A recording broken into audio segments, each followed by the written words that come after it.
Good morning, friends and colleagues. My name is Richard Waindi.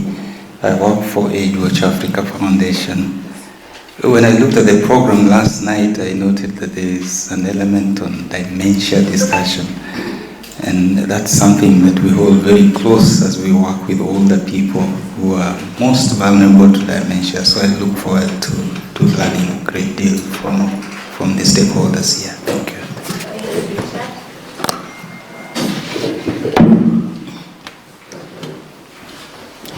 Good morning, everyone. Good morning. My name is Esther Wamera. I represent Madari Older Persons Network, and I'm here to learn what I don't know about the dementia. I hope I'll get something out of this meeting. Thank you very much. Good morning, everyone. Good morning. My name is Sarah Nduku. I work with Aging Concern Foundation. I'm happy to be here today to learn more about dementia and to learn how we can raise awareness about it. Thank you. Thank you, Sarah.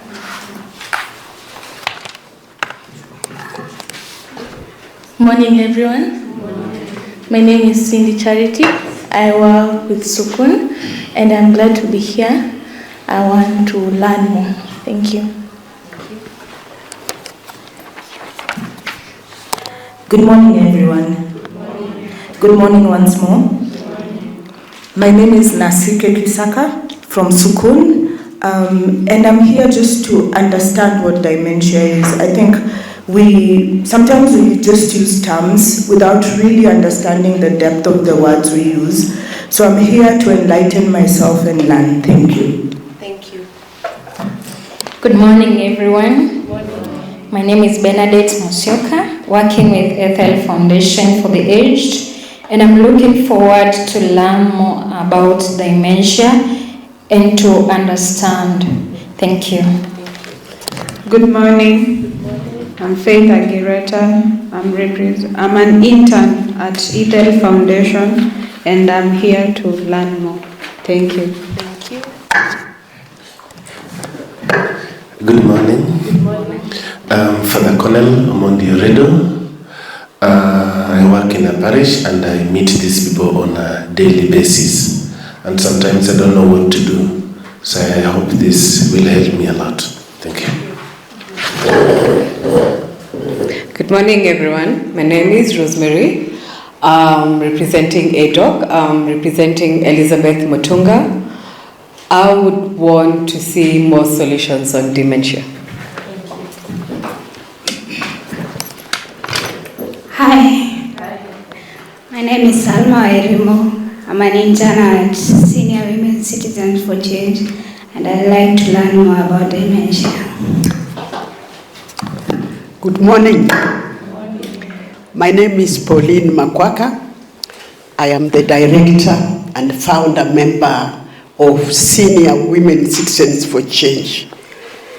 I still feel there is a lot to learn on how we can involve and help the elderly, aging women and men to come forward and address their own issues and involve the communities and the government, have policies so that they are not left behind. Thank you. Good morning. My name is Miriam Ningome. I work for Women for Dementia Africa. My expectation, I just want to learn from everybody. Just want to know, what do they think dementia is? And I'm hoping by the end of here they will relate and probably identify it, because maybe they have it, but they've seen it around the environment, but are not aware of it. Thank you.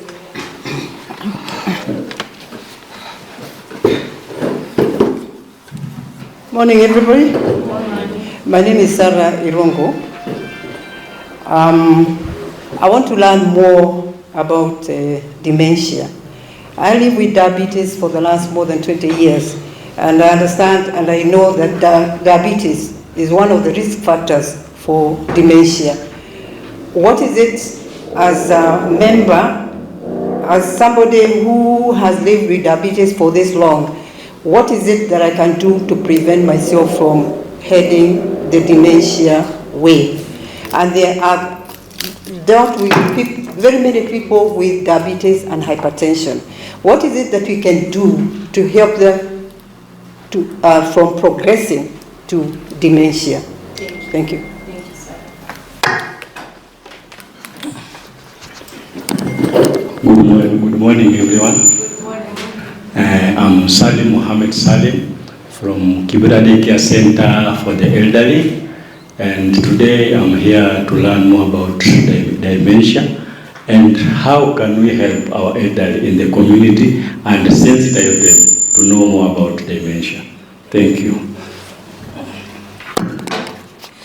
Good morning, everyone.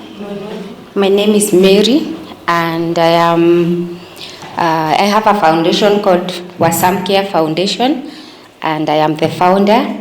I came through my friend, and I'm ready to learn about dementia so that I can be able to take care of the people that I take care of. Thank you. Thank you.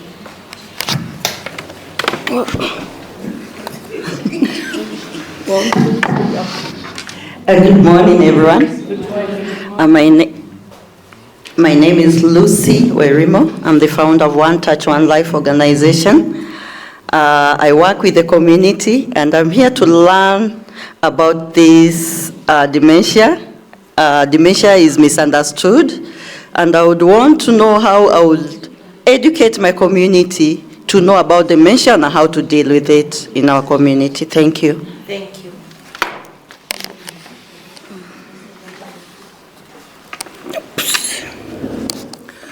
I'm Christine from Switzerland, and I'm here a friend of Lucy. And I think we European, we can learn many things from your African, and that's why I'm here. Thank you. Thank you.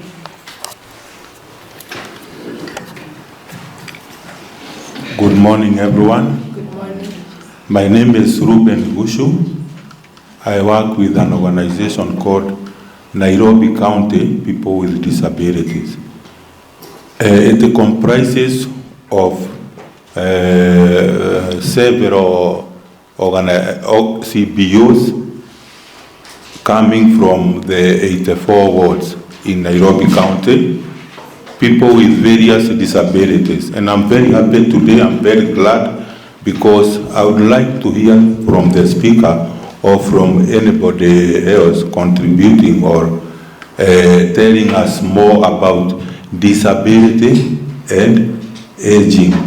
Because we say that disability never knocks the door. It can come anytime, at any age, and especially when one has become old and he's a person with disability, it becomes so complex, so complicated. So I would like us to hear more about people with disabilities and dementia and the relationship or how they affect each other. Thank you. Thank you. Good morning, everyone. Good morning. My name is Caroline Wadidi. I am a caregiver. I'm here to learn about more foundation. Thank you. Good morning, everybody. My name is Dr. Tasneem. I am from Sukun and Hamat, and I'm here to learn what people understand about dementia and also help debunk the myth around dementia. Good morning. Good morning. My name is Linda Hakali from the Aga Khan University Brain and Mind Institute, and I'm here to learn more about what communities do and also to share experience and research about dementia. Thank you. Good morning. Good morning. My name is Catherine Bikeri. I also work with Linda at Aga Khan University, the Brain and Mind Institute. And today I'm looking to see what also collaborations we can build around dementia, because at our institute we do research on dementia. And I'm also representing the institute today, providing the keynote speech on behalf of the institute. Thank you. Thank you very much. And of course, we have the media team, the team behind the scenes. I think they will introduce themselves at the end of the event, but thank you so much. We appreciate the work that you do. Thank you. Online, Arnold, do we want to hear the team that's online? Yeah? The team online, please, you can go ahead and introduce yourselves.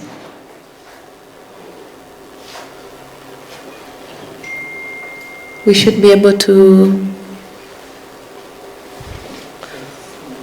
Great. Jane Miano, please go ahead. We can't hear.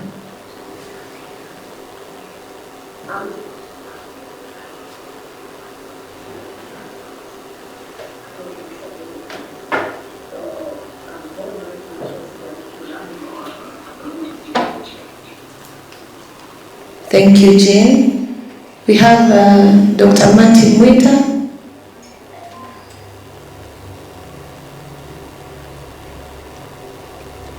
Dr. Martin Mwita, you're muted. All right, we have Joshua Gembo.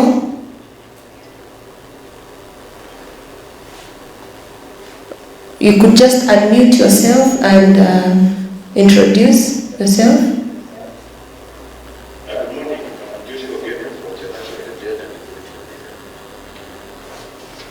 Thank you, Joshua, from National Gender Equality Commission. We have Benita Mutisia. Good morning, everyone. I'm Benita Mutisia from Kenya NGO. I'm happy to be here to learn on how we can help our older persons to break these barriers of caregiving and glamours. Thank you so much. Thank you, Benita. I can't see the entire screen. Is there anybody else online? Yes, good afternoon. My name is Vivian. I'm actually from Focus on Disabled Persons, and I'm glad to be here and to hear from you all and to learn more about taking care of our older persons who have dementia.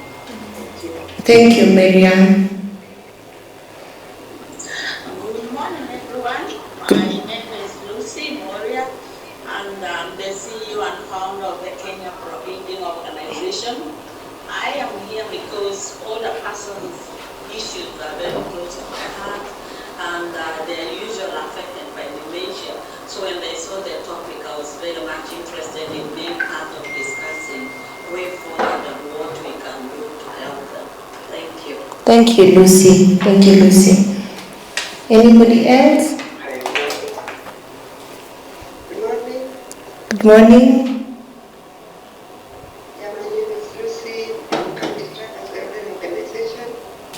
I'm here to learn more and understand dementia and the risk factors so that I will be able to train the caregivers in the community by creating awareness on dementia.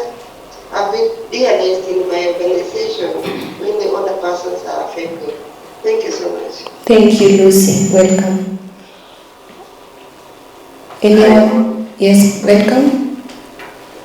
Oh, I'm Griffin Nagide from Kakamega County, from an organization called Kakamega Voices. I'm here to learn from you all and see how you can raise the elderly voice. Thank you so much. Thank you. Anybody? Good morning, everyone. Good morning. Yeah, my name is Grace Karanja from Liberty of. I'm glad to be here, ready to learn more about dementia. Thank you, Grace. Welcome.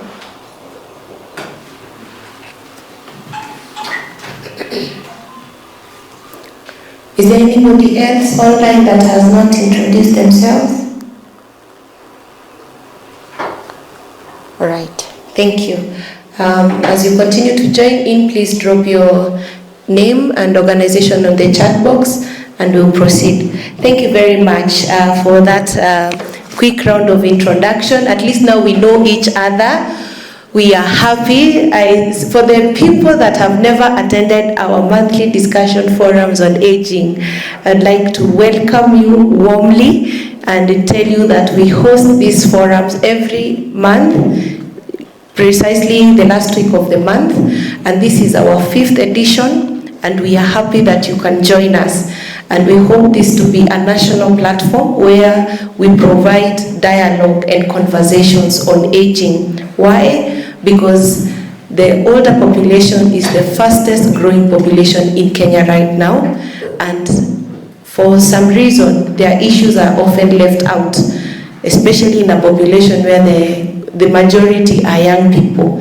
But these young people are older persons in waiting, and therefore we are the beginners of these initiatives, and we want to promote more dialogue and more conversations.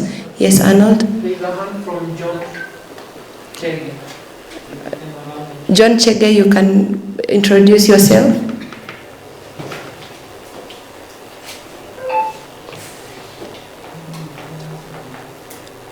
John Chege? All right. Please just put your... Can you hear us, John? All right. Yeah, please, if you join, please just add your contacts on the chat box, and we will come back again just to acknowledge the people that are joining us virtually. So thank you very much. I was saying that the monthly discussion forums happen every month. This is our 5th one, and this month we are highlighting the topic on dementia. What's dementia? What's Alzheimer's? In a space of older persons, and majority of us are organizations working with older persons in the community, it would be good that we come together and hear and learn from each other. What are people doing? What do we have from the academia side in terms of research and dementia in Kenya? What are communities doing? Amongst us here we have caregivers to dementia patients. They will be sharing their experiences with us. Amongst us here we are organizations that engage with dementia for older persons in the community. How do we engage better? What are the myths, the facts? What are the myths and what are the facts about dementia that we need to know? And what are the strategies that we should undertake also to ensure that we prevent onset of dementia in early years? So we are very excited to be here. As I said, I'm your moderator for the day. My name is Makena Misheni. I am a program consultant with Sukun Kenya, and we are proudly, Sukun and Aging Concern Foundations are the proud conveners of the monthly discussion forums. So thank you very much. And without much ado, I would like to invite the keynote speaker for this forum, Dr. Catherine Bikeri, who will be making a keynote speech on dementia status in Kenya. Welcome, Daktari. A round of applause, please. All right. Yes, yes. Do you have a presentation? Or no. Okay, all right. So thank you so much. We already went through a round of introductions, but since today is our first time to join this forum, and hopefully we'll be joining subsequent forums, I will take a few minutes to give the keynote speech, then I will invite my colleague to just give a little bit more information of what we do at the Brain Mind Institute, which is an institute hosted within the Aga Khan University. So good morning, our distinguished guests, colleagues, caregivers, and friends. I am deeply honored to join you today to reflect on an issue that is increasingly shaping the lives of many families in Kenya, and that issue is dementia.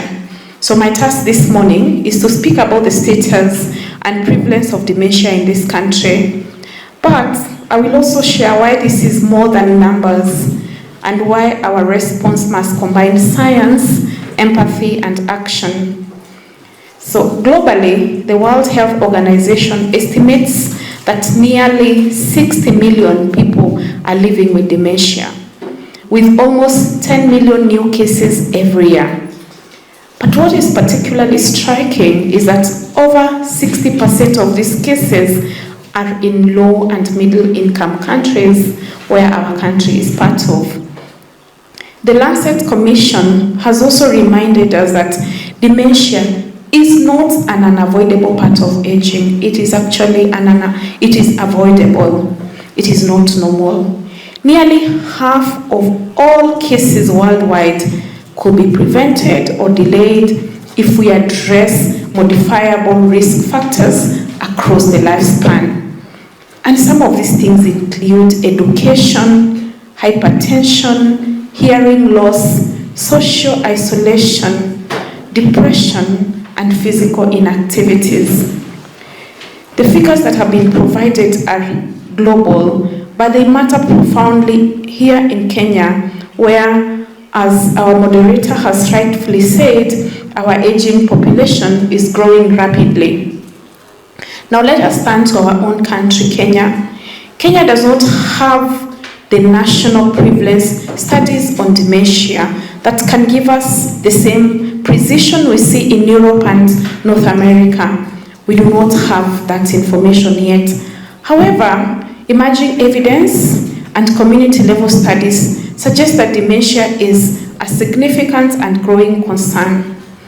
Global models project that by the year 2050, the number of people with dementia in sub-Saharan Africa will rise by over 350%, and Kenya will be no exception.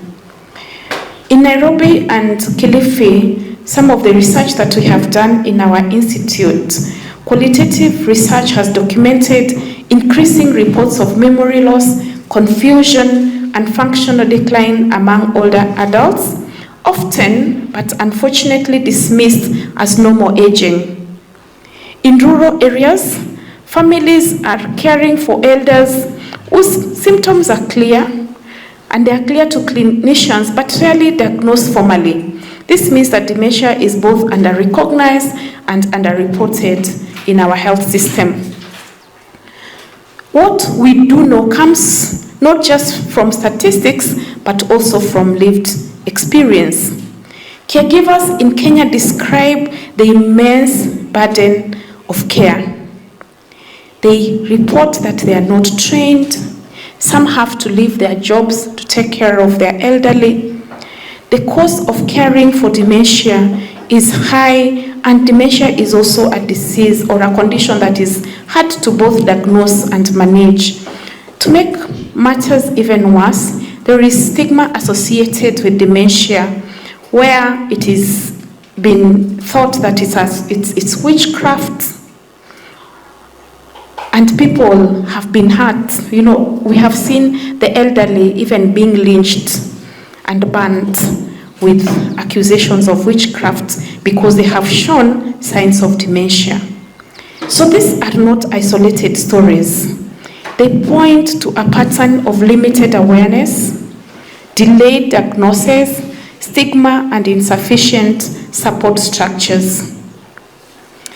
Our health system currently does not have a dementia registry, for example, and currently there is work towards a policy on dementia.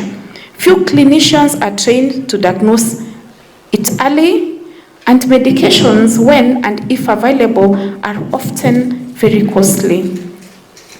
Most care falls to families, and unfortunately, especially women, who juggle caregiving with other responsibilities. Unlike in high-income countries where daycare programs, respite care, and specialized memory clinics exist, families in Kenya depend on resilience and informal support networks. Yet, despite these challenges, we also see hope. As demonstrated today, caregiver groups are beginning to form, organizations are beginning to raise awareness, or at least be interested in dementia, and research studies like those that are being carried at the Brain and Mind Institute are working to understand how stress, resilience, and social environments influence brain health among Kenyan adults. So, what does the status of dementia in Kenya look like today? It looks like a condition that is present but is largely invisible in our health data. It looks like families stretch to their limits, often in silence. It looks like an urgent need for awareness campaigns so that people understand that dementia is not a normal part of aging. It looks like a health system that must prepare now for the rising numbers of older adults who will need screening, who will need diagnosis, and who will definitely need care. And what then does the future hold? The future holds both challenge and opportunity. The challenge is clear. If we do nothing, dementia prevalence will rise sharply in the coming decades, straining families, health system, and communities. But the opportunity is also clear. Because so many risk factors for dementia are preventable or manageable, and we can act today. We can strengthen primary health care to control hypertension and diabetes.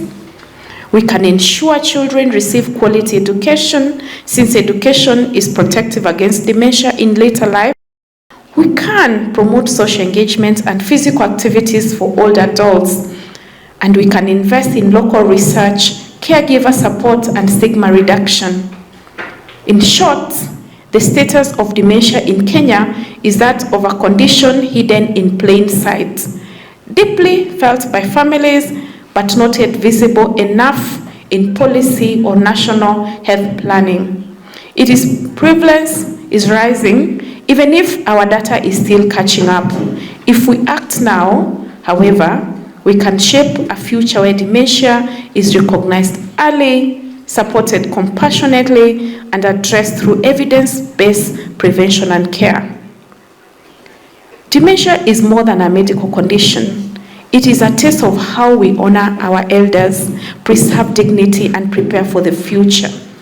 Let us all work together, policymakers, clinicians, researchers, caregivers, and communities, to bring dementia out of the shadows in Kenya, to give it the attention it deserves, and to ensure that no family faces this journey alone. Thank you so much.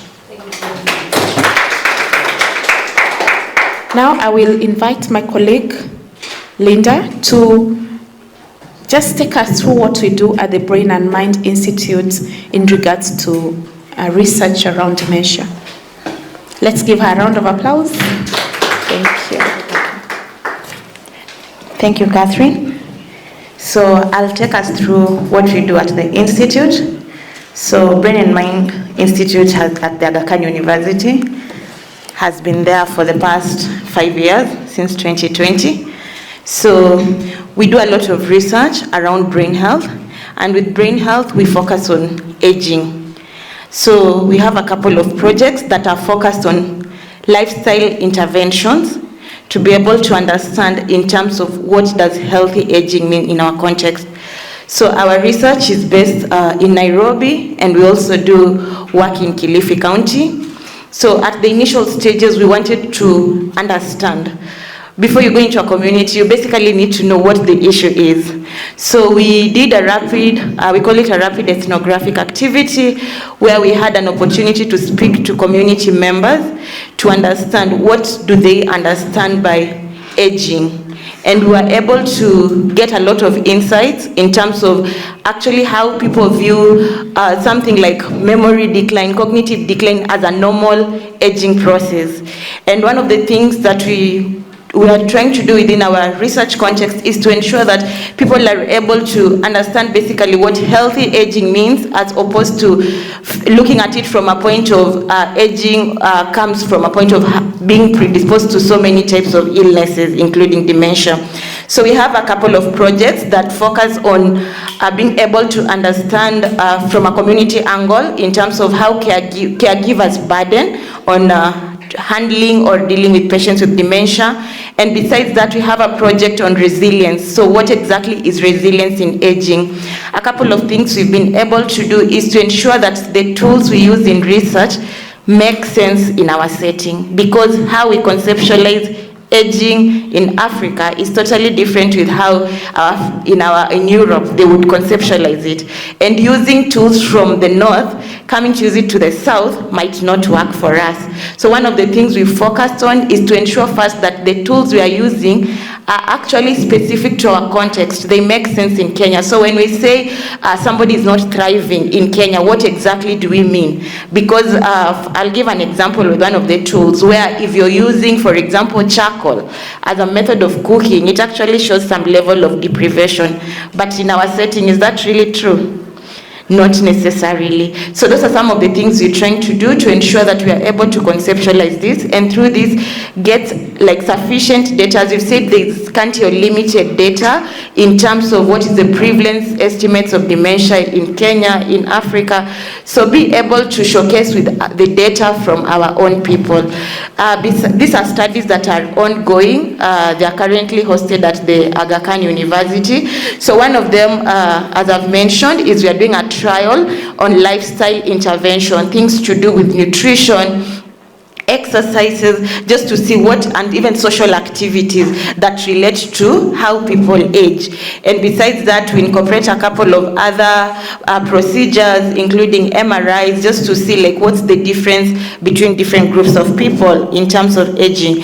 And besides that, we also have studies where we want to see, for example, one of our colleagues mentioned in terms of some of the comorbids of dementia, for example, cardiovascular diseases, among others. So want to see for a person who probably we'll call them a healthy control person who does not have hypertension, diabetes, and there's one who has hypertension and diabetes. What's the difference in their blood markers when it comes to the risk of dementia? So those are some of the things we are doing, and we are here today happy to collaborate with different institutions to get as many elderly people as possible to be able to work with us, because this data now will be for us and it can make sense, because when diagnoses are made out of a different group of people and the medication that comes from it is what we need to use, or the intervention that comes from it is what we need to use, sometimes it might not work for us. But when we work with people within our setting and develop interventions that basically have been informed by decision from our setting, ideally they should be able to work in our context. So today we are happy to collaborate with all this organization and just to see how best to forge research on dementia in our setting. Thank you so much. Thank you. Please a round of applause. Thank you very much, Linda and Dr. Catherine Bikeri. Have you captured something? Yes? I've captured that dementia is not a normal state of aging. Have you ever heard somebody saying that older person is senile? Yeah? Kichwa iliruka. Yeah? But it is not normal. We need to understand that dementia is not a normal state of what? Aging. There are people that are aging well and they do not have what? Dementia.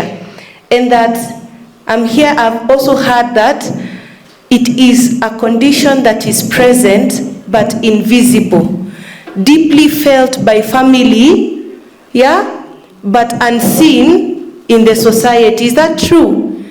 Is it true about dementia, people? Yes. It is present. It is within us. Somebody actually once told me that dementia is a condition it's a family thing because it affects the entire family.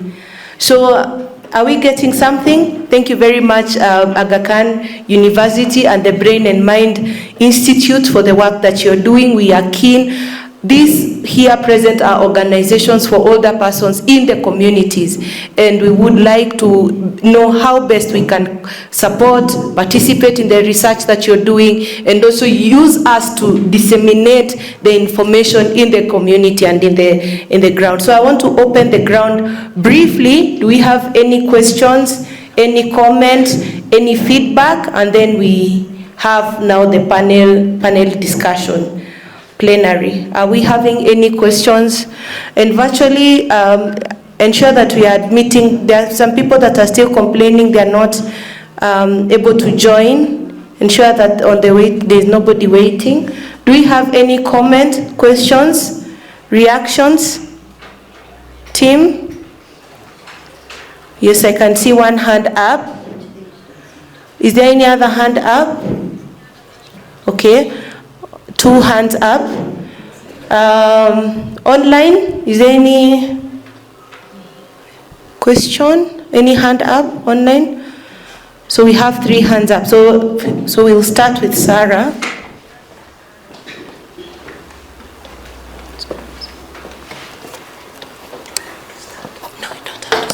Okay, thank you. My question is on, it's important for us to be screened, but what can lead us to go to the doctors to ask them to screen us for dementia? That's something that has really been puzzling me. Thank you very much. The second hand, Pauline. Yeah, the first speaker said there are 60 million in the world who are suffering from dementia. My question is, are they only older persons among those 60 million? And when do we start to address dementia among people? At what age, so that we don't get it? All right. Yes. Thank you, Pauline. The third hand was here. Thank you. Actually, Pauline has asked the same question I wanted to ask. Thank you. The same question I wanted to ask. No, not for nothing else, right? All right. Any question online? Yes?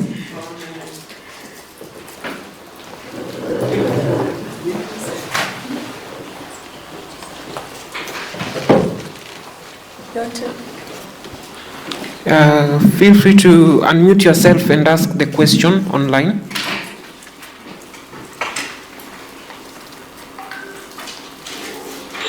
Yes, I have a question. Yes, Lucy. Thank you. My question is to our researchers.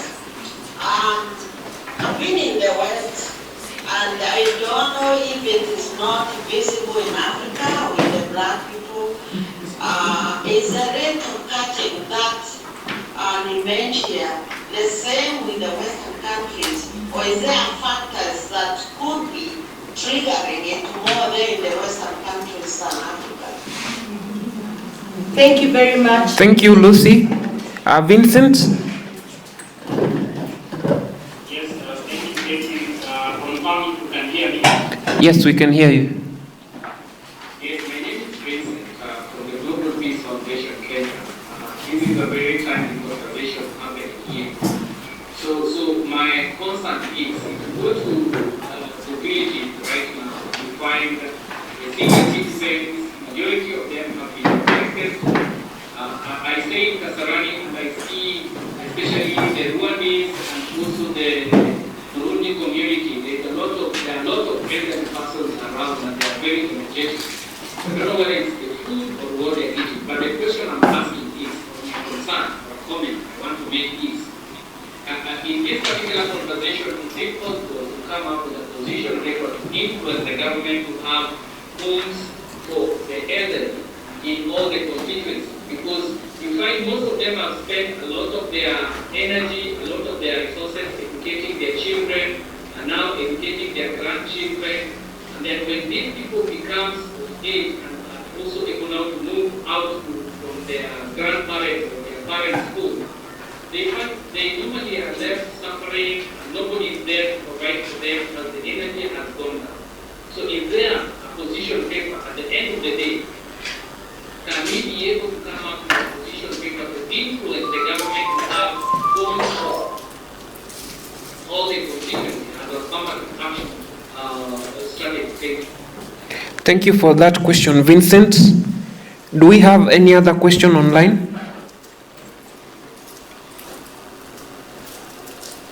Hello. Yes, Benita. Benita. Okay. My question is, what strategies have worked in breaking stigma so that older persons with dementia are not isolated? Thank you. Thank you, Benita. Any other last question? McKenna, I think those are the ones we have. Online. Thank you. Very good questions. There is one final one. Sorry. Yes, my name is Ruben again. According to the speakers that we have had in front of us here, any studies that they have carried for persons with disability in relation to dementia, because you find that those who are aging are considered or are given more priority than the persons with disability. Yes, the effect on both is equal. Thank you. Thank you. So I'll hand this over back to Dr. Bikeri to respond, and then we have the panelists. And especially on the results that you have taught us, you have been carried out. I don't know whether you have been... Just kidding. Sorry, I gave out the microphone before finishing the question. And especially, I'm insisting to hear more the research that you have carried in Nairobi and Kilifi, as you have told us. Kindly tell us if you have interacted with persons with disability in your research, please. All right, over.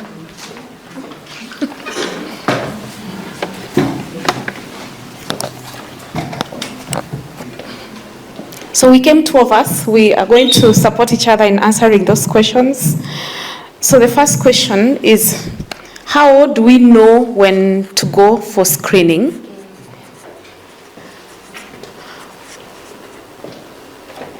There is no clear answer to that. This is what I want to start by saying.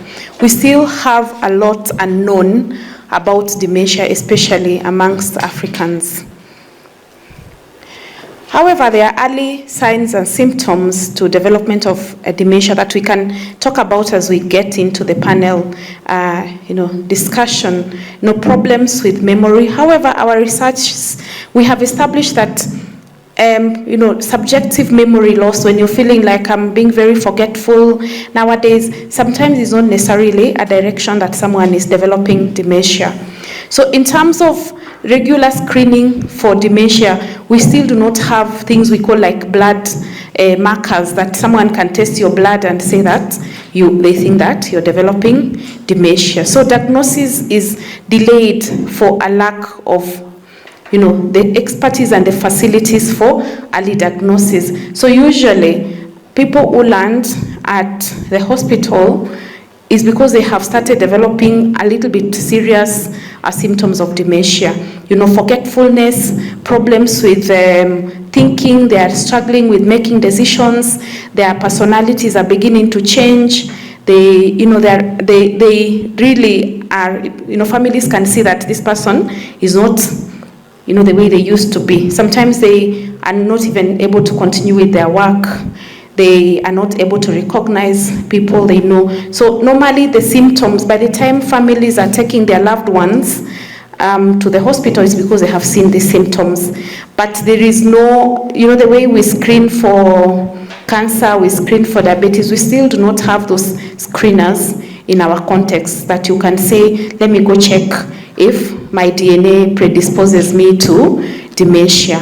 However, that is not, like I said, that shouldn't be a reason for us to lose hope. Remember that most dementia is modifiable, risk factors are modifiable, and our strength is beginning to work on reduction. rather than treatment, because treatment again is costly, it is very expensive. So we can all begin modifying the risk factors for dementia. The next question was, does all dementia happen in the elderly? So we have some statistics in terms of when, what we call early onset dementia, dementia that sets in before 60 years of age. So we have some statistics, but about 2% occur before 60, and as someone ages, the symptoms worsen. So most of dementia diagnosis is still more amongst the elderly 60 plus.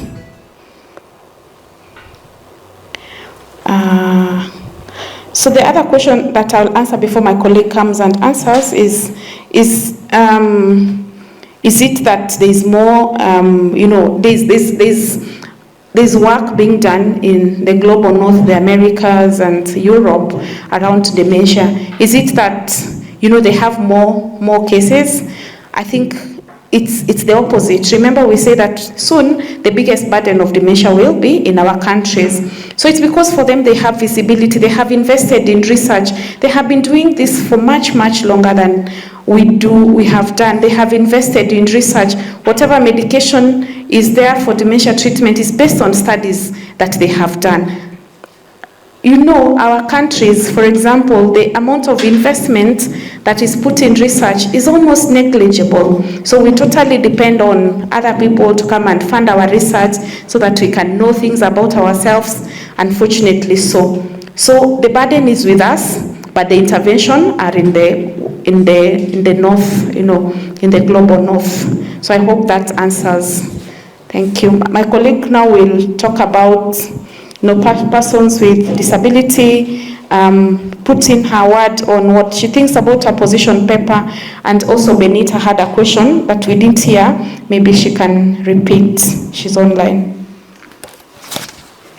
Thank you. Thank you for the question around the issue on whether we can be able to come up with a position paper that, like, we are able to inform the government in terms of the kind of nutrition of food for the elderly. One of the things that maybe we should put in context is, at the point of coming up with this, it's supposed to be backed up with data, because it's very difficult for us to say in my county or among the group that I have, this is what I've realized, probably those who do these are better than the ones who do the other thing. But it needs to be tangible evidence. For us to come up with a positional paper, we should have done some level of research that is a representative of the entire population. So it's a good idea, and I think it also gives us insight, because as I mentioned, there's some work that we are doing on lifestyle-based intervention. One of them being nutrition, which is food. One of them being exercises, and even the social activities. So from these, if we are able to see like people who eat a particular type of, like a certain food groups as compared to those who don't, what do their markers show when it comes to the risk of dementia? That's when you're able to come up with a position paper, because it's backed up and informed by data. And also, to add to what my colleague mentioned, one of the things is that the government sometimes might not be very easy to pick what we say unless it's backed up by evidence. And it's one of the reasons why we are spearheading for ensuring that there's data on if somebody was to pick a researcher bluntly and ask them what's the prevalence of dementia in Kenya, it might be a bit tricky for them to respond, because not many studies have been done to show us exactly what's the burden, because the government wants to understand 1 in 5 people is at risk of developing this because of 1, 2, 3. So those are some of the things that we are trying to ensure we do, so that we are able to back ourselves with evidence in terms of actually what's happening in our context.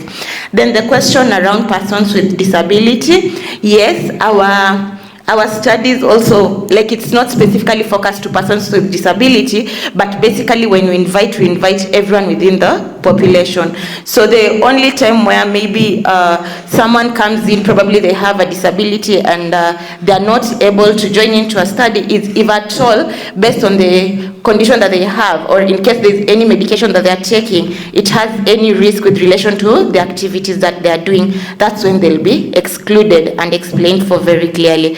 But our studies do not, we invite everyone from the population as long as they meet the criteria we're looking out for. That answers? Okay, I think Benita had a question. Yes. Benita's question was, are there tested strategies to address stigma in dementia? Thank you. So one of the things, we have a component of community engagement, and one of the things we've done is to get feedback or lived experiences of caregivers in terms of the challenges they experience with relation to stigma when they're taking care of patients with dementia. So we've had what we've disseminated, mostly we've disseminated within the scientific community in terms of what are the voices and what are the recommendations, including a recommendation around having a support group or groups that are like for people who are taking care of people with dementia. So one of the things that we've been able to get from the caregivers themselves is the need or the importance of having a support group for caregiver. Among others is also the mental well-being of caregivers of patients with dementia. So those are the ones that we've been able to get from the community and actually written on them. Thank you.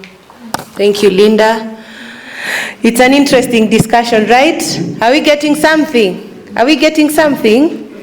Yes, I've quickly understood that we have a challenge with data. And if there is no data, then it is hard even to define medication. Lucy Moria asked about the dementia cases we are hearing in the West. Is it similar to the dementia cases we are having in Kenya? Yes, but you see now we need our research to inform the intervention that needs to be identified or taken. But clearly I can see the Aga Khan University have also talked about lifestyle interventions in terms of diet and so on. But we want to quickly jump into the panel discussion, and I think here is where now we'll be able to have deeper unpacking of just quickly understanding what are the risk factors. What should you do if you're already suspecting a family member? I'm sure right now somebody is already thinking of a family member. What are those warning signs that you see? And I want to bring in quickly Cindy. Cindy is a volunteer with Sukun, and she recently conducted a community cognitive assessment on older persons in West Pokot. And just a quick way, how did you do it? Just explain what the community cognitive assessment was. Like something that can help you quickly identify whether a family member has dementia or not.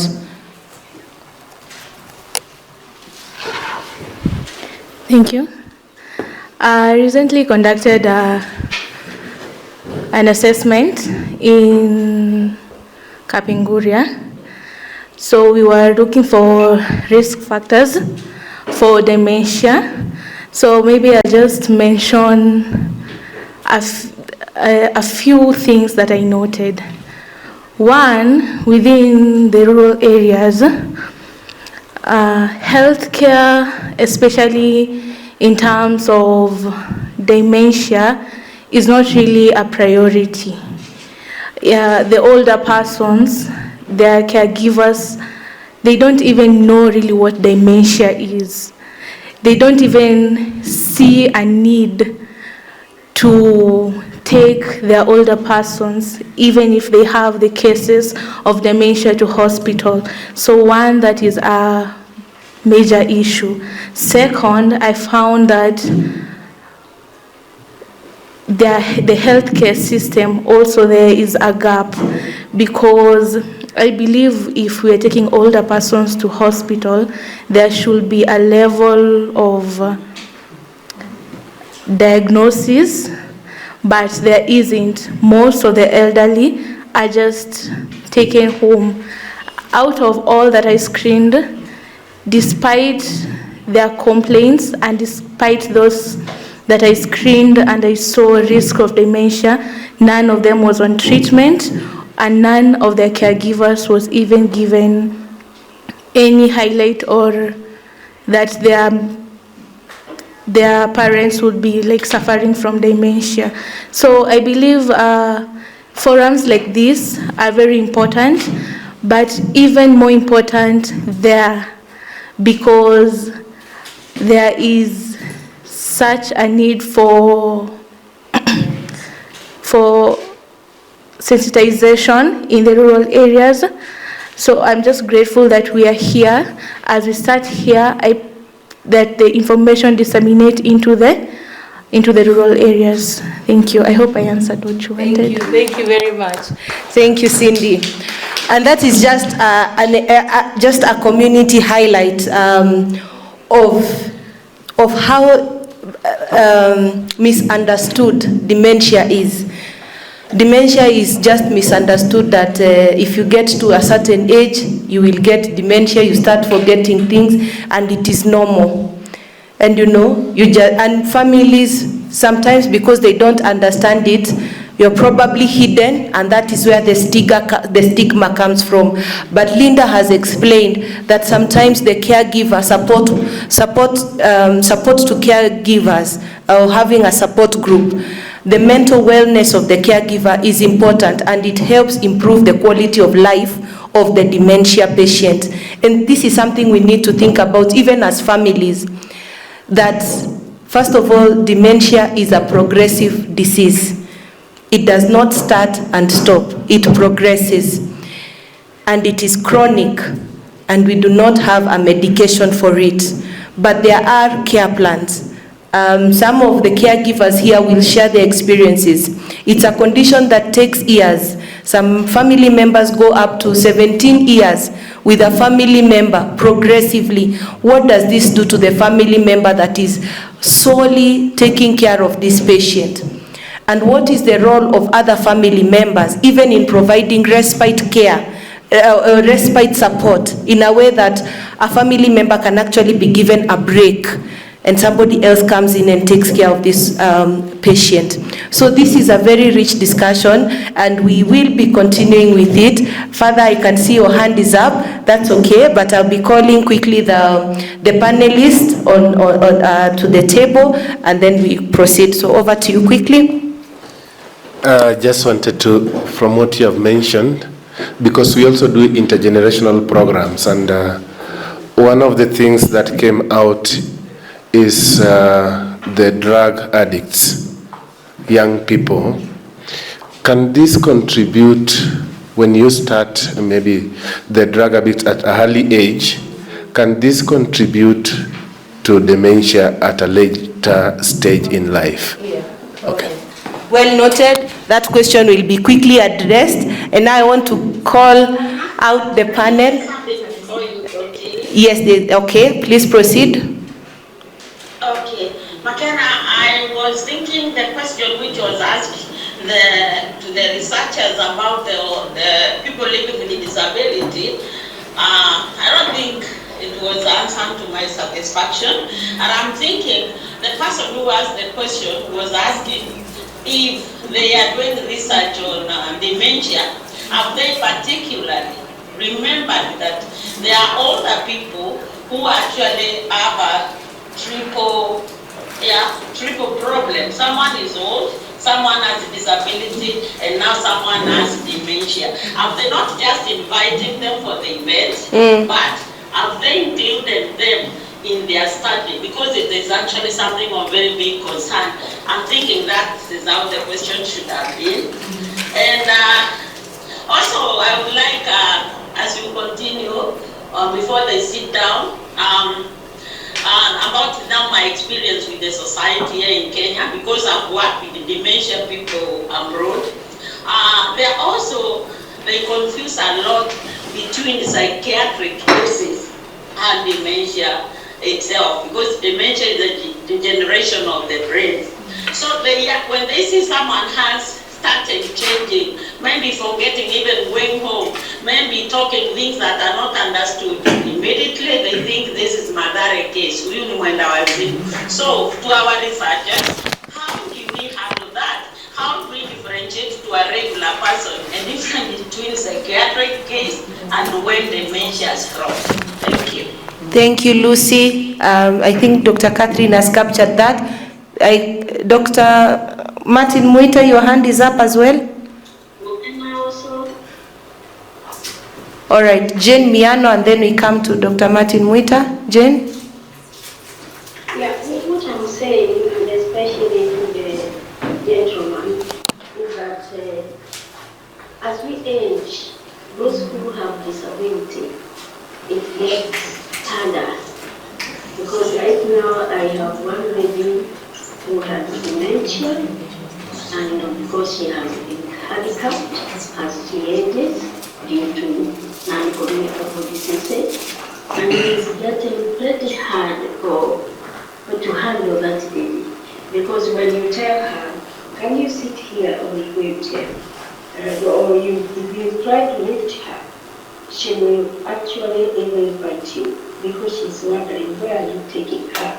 It would have been, it is a bit different when you are trying to hold the hand of somebody who is walking or can see, just let them, not let them go out of the area that you want to have them.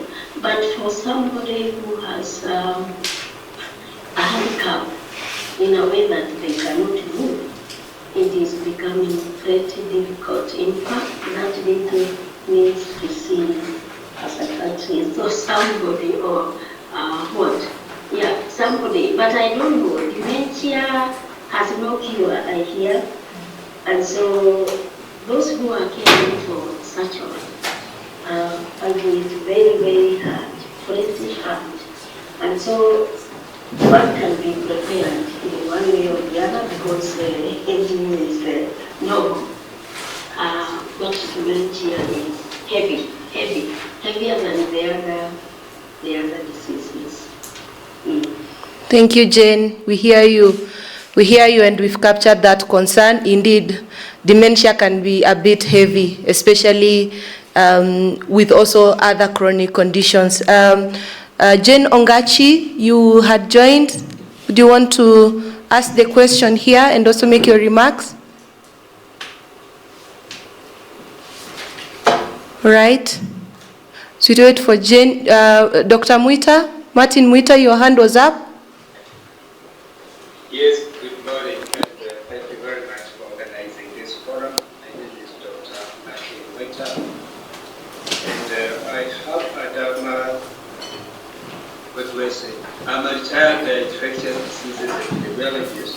You can see why aging is very key for me. And as we mentioned, I also have relatives. For the past 20 years, we have had one of the diseases identified as dementia. So it's, the researchers correctly mentioned it's not one disease. It's a syndrome of many diseases, really, Alzheimer's and Lewy body disease are limited geographical areas given our huge country. And so the researchers today collaborate with other institutions, maybe the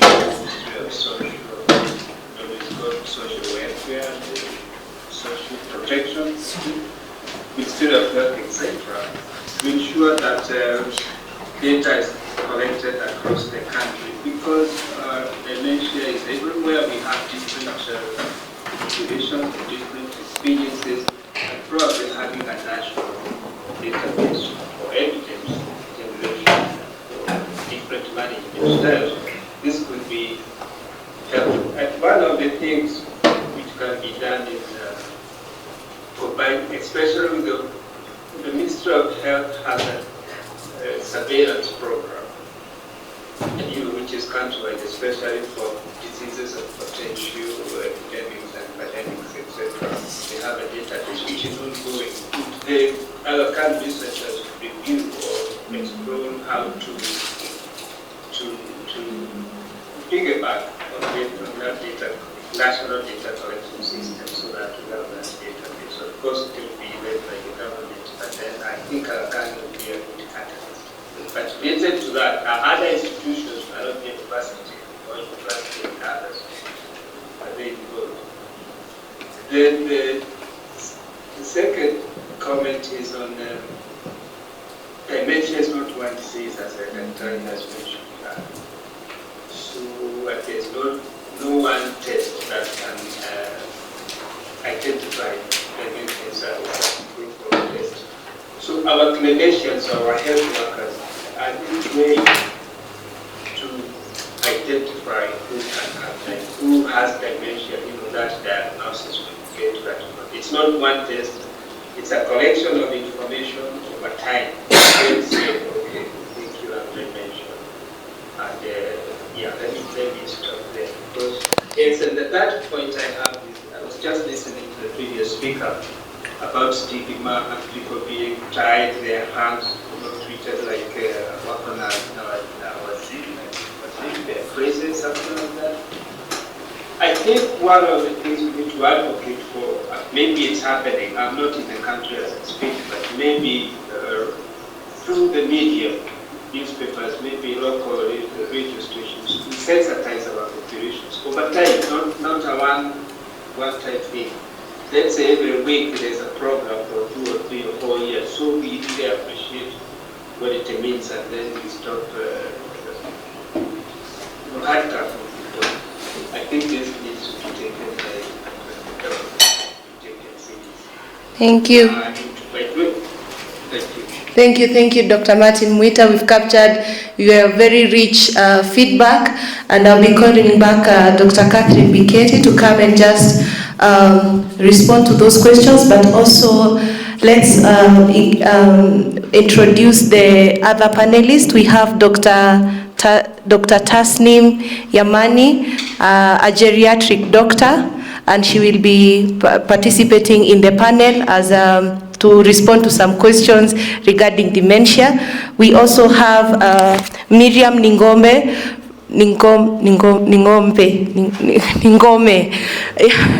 from Alzheimer, from Women for Dementia Organization for Kenya, and she's also a caregiver, and she'll be sharing her experiences. And we also have Roslyn from Alzheimer's and Dementia Organization of Kenya. She will also be sharing her experiences as well. So please, panelists, please do join me here on the front.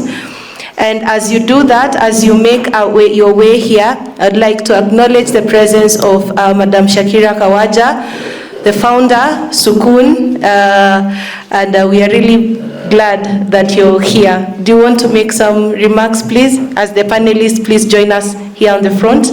Please do come in, Dr. Please. And Dr. Tasnim, please give a round of applause. Do come. Thank you very much.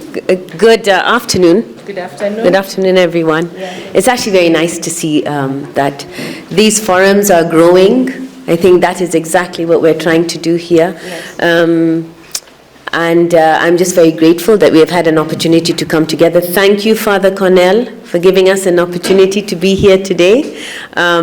We have Sukun and ACF who have come together to see how we can bring people together. And I think we keep saying this every time we meet. I want to apologize to those, I can see myself, sorry. I want to apologize to those who were online today.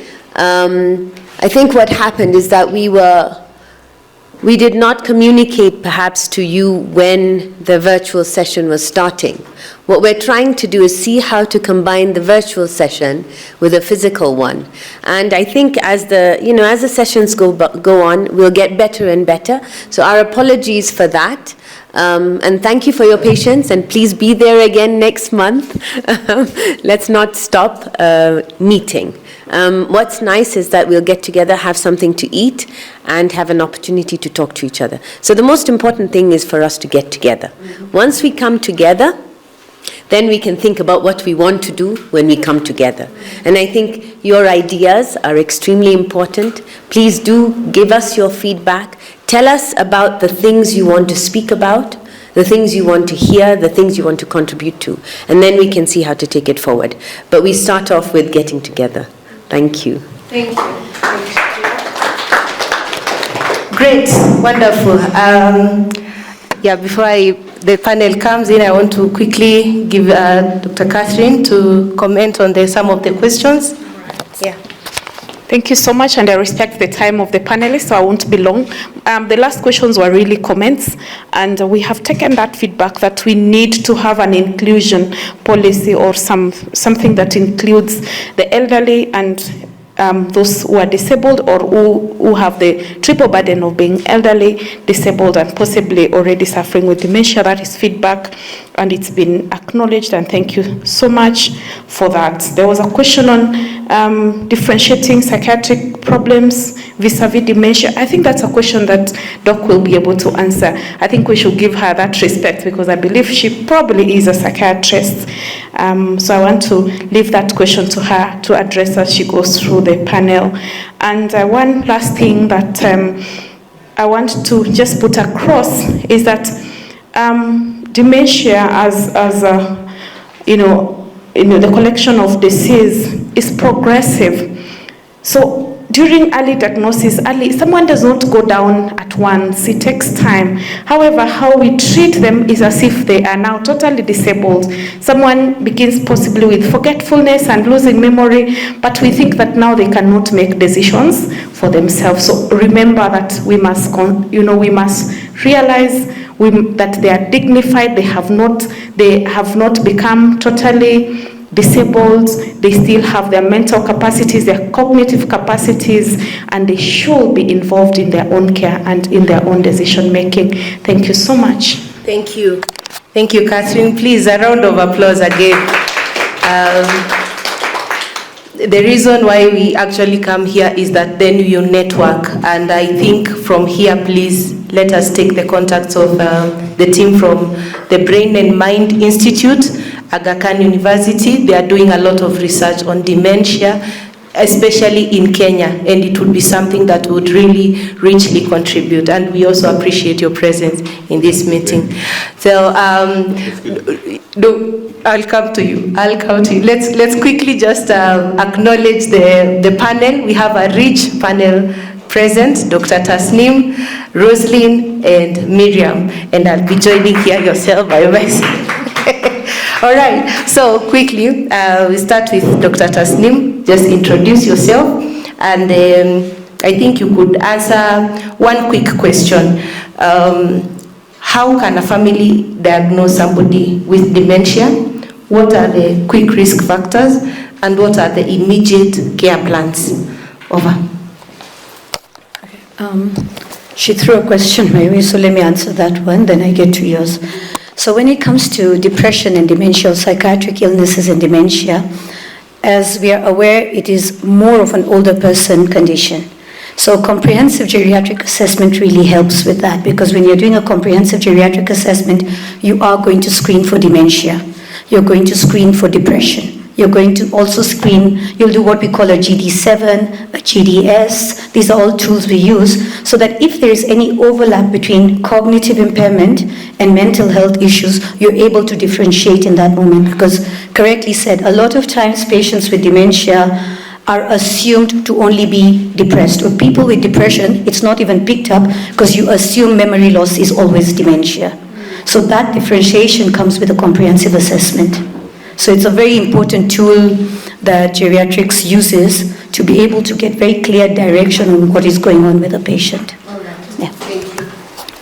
The second one. What was the first one? About red flags. Yes. Okay.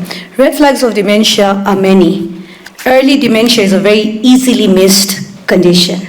Simple things like just personality changes, because dementia is a lot more than memory loss. Everyone ties memory loss with dementia. People confuse dementia and Alzheimer's. Alzheimer's is a type of dementia. It's not different, it's just a type. There are very many different types. Different dementias present with different clinical symptoms, psychological symptoms, behavioral symptoms. So personality changes, mood changes, ability to make decisions, memory, losing interest in hobbies, maybe not coming from depressive spaces, but because they don't remember what to do. So these are the small early signs people can pick up. When there's a patient who's suddenly changing how they've been normally behaving, don't assume that's just part of growing old. We always put everything to old age.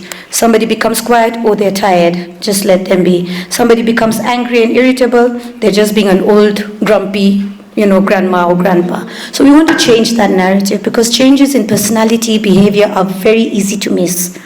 People losing interest in hobbies, sports people forgetting what they were doing, or an artist not knowing or saying that I don't feel like painting may not be they're not interested.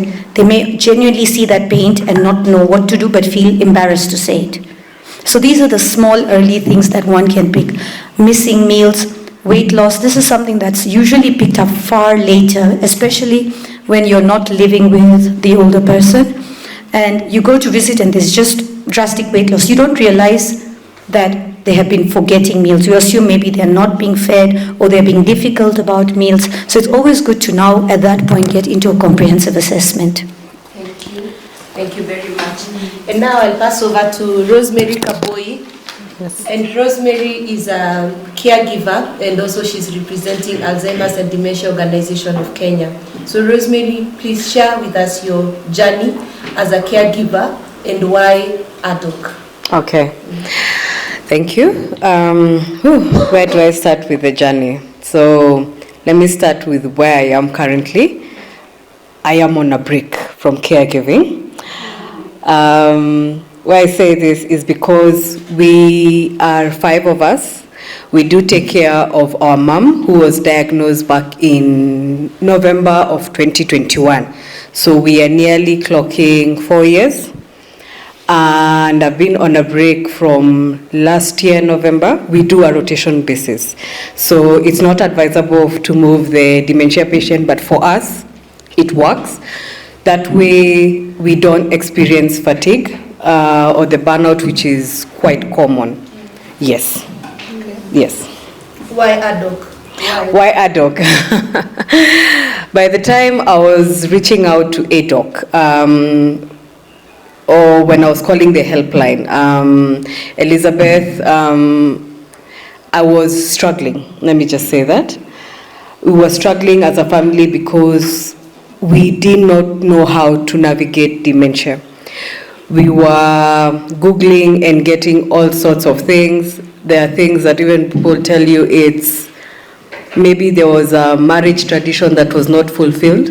And I knew definitely it cannot be that. So by the time I was reaching to that helpline, I was tired of the myths I was hearing around the community. And here community could be even close people, your relatives.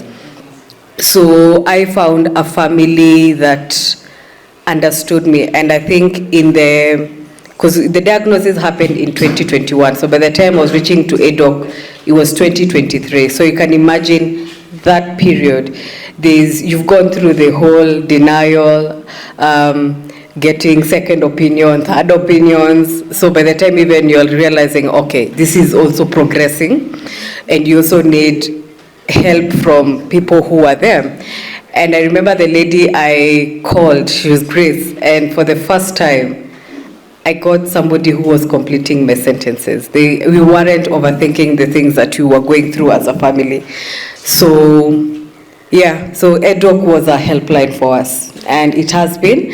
And right now, I'm in a capacity where I am volunteering my time because I've been away from caregiving, and also helping other people who are calling through that helpline, because once upon a time I was there struggling, I was there drowning, and I found I filled my cup. ADOK helped me fill my cup, so I'm able now to pour from a filled cup. Right. Yes. Thank you very much. And now Miriam. Miriam, we've been doing a lot of awareness, sensitization forums, and even with the Women for Dementia, we formed a support group. And Miriam, I want you to share with us what has been the most challenging part of your caregiving journey and what has kept you going and even working to create support groups to support dementia caregivers. Wow.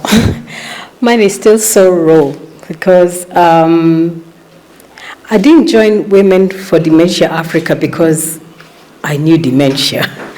I joined Women to support Monica in her work because my strength is in organization, management, logistics, administration. So for the longest time, I would accompany Monica to her journeys and to her, because I'm her driver, I'm her everything.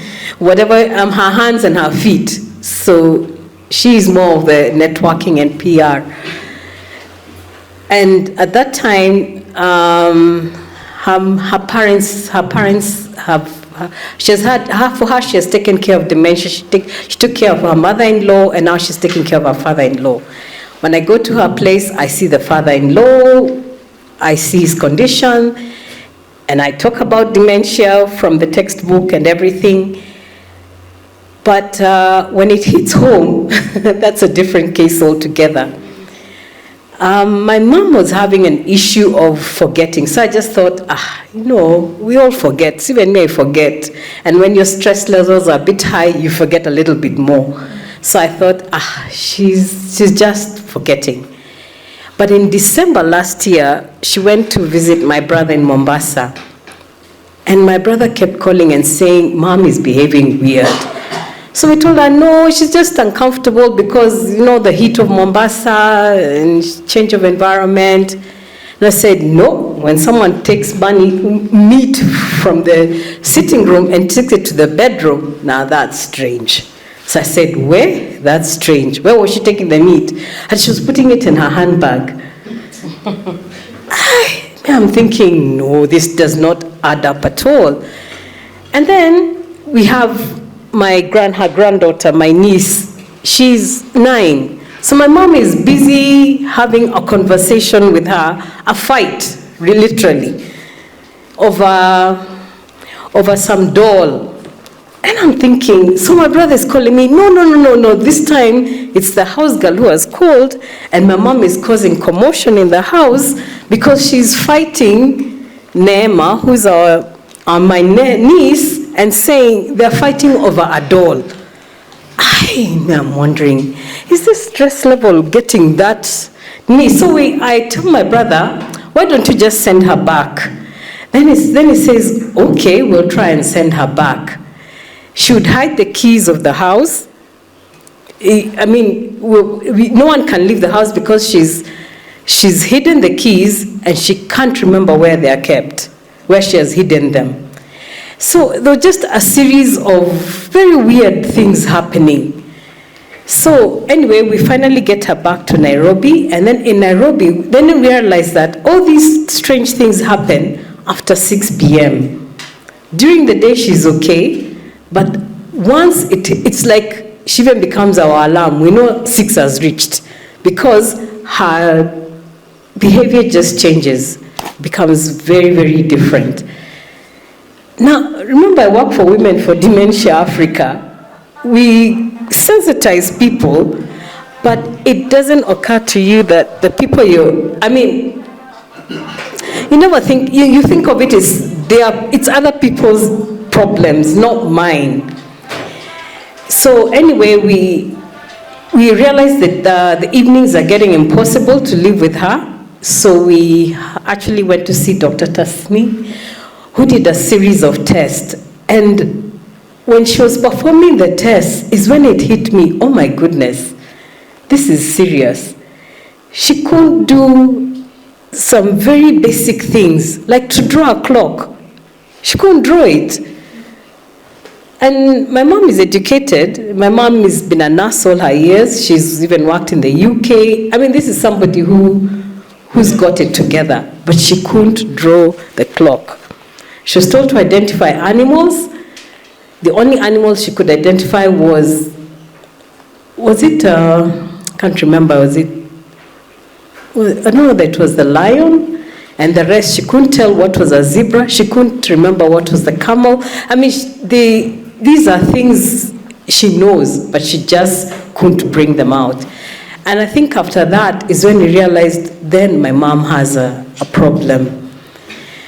And now when I think about it, she has been having sporadic things that were not normal, but for some reason we just brushed it off. So I don't know really what to say, but it's a journey.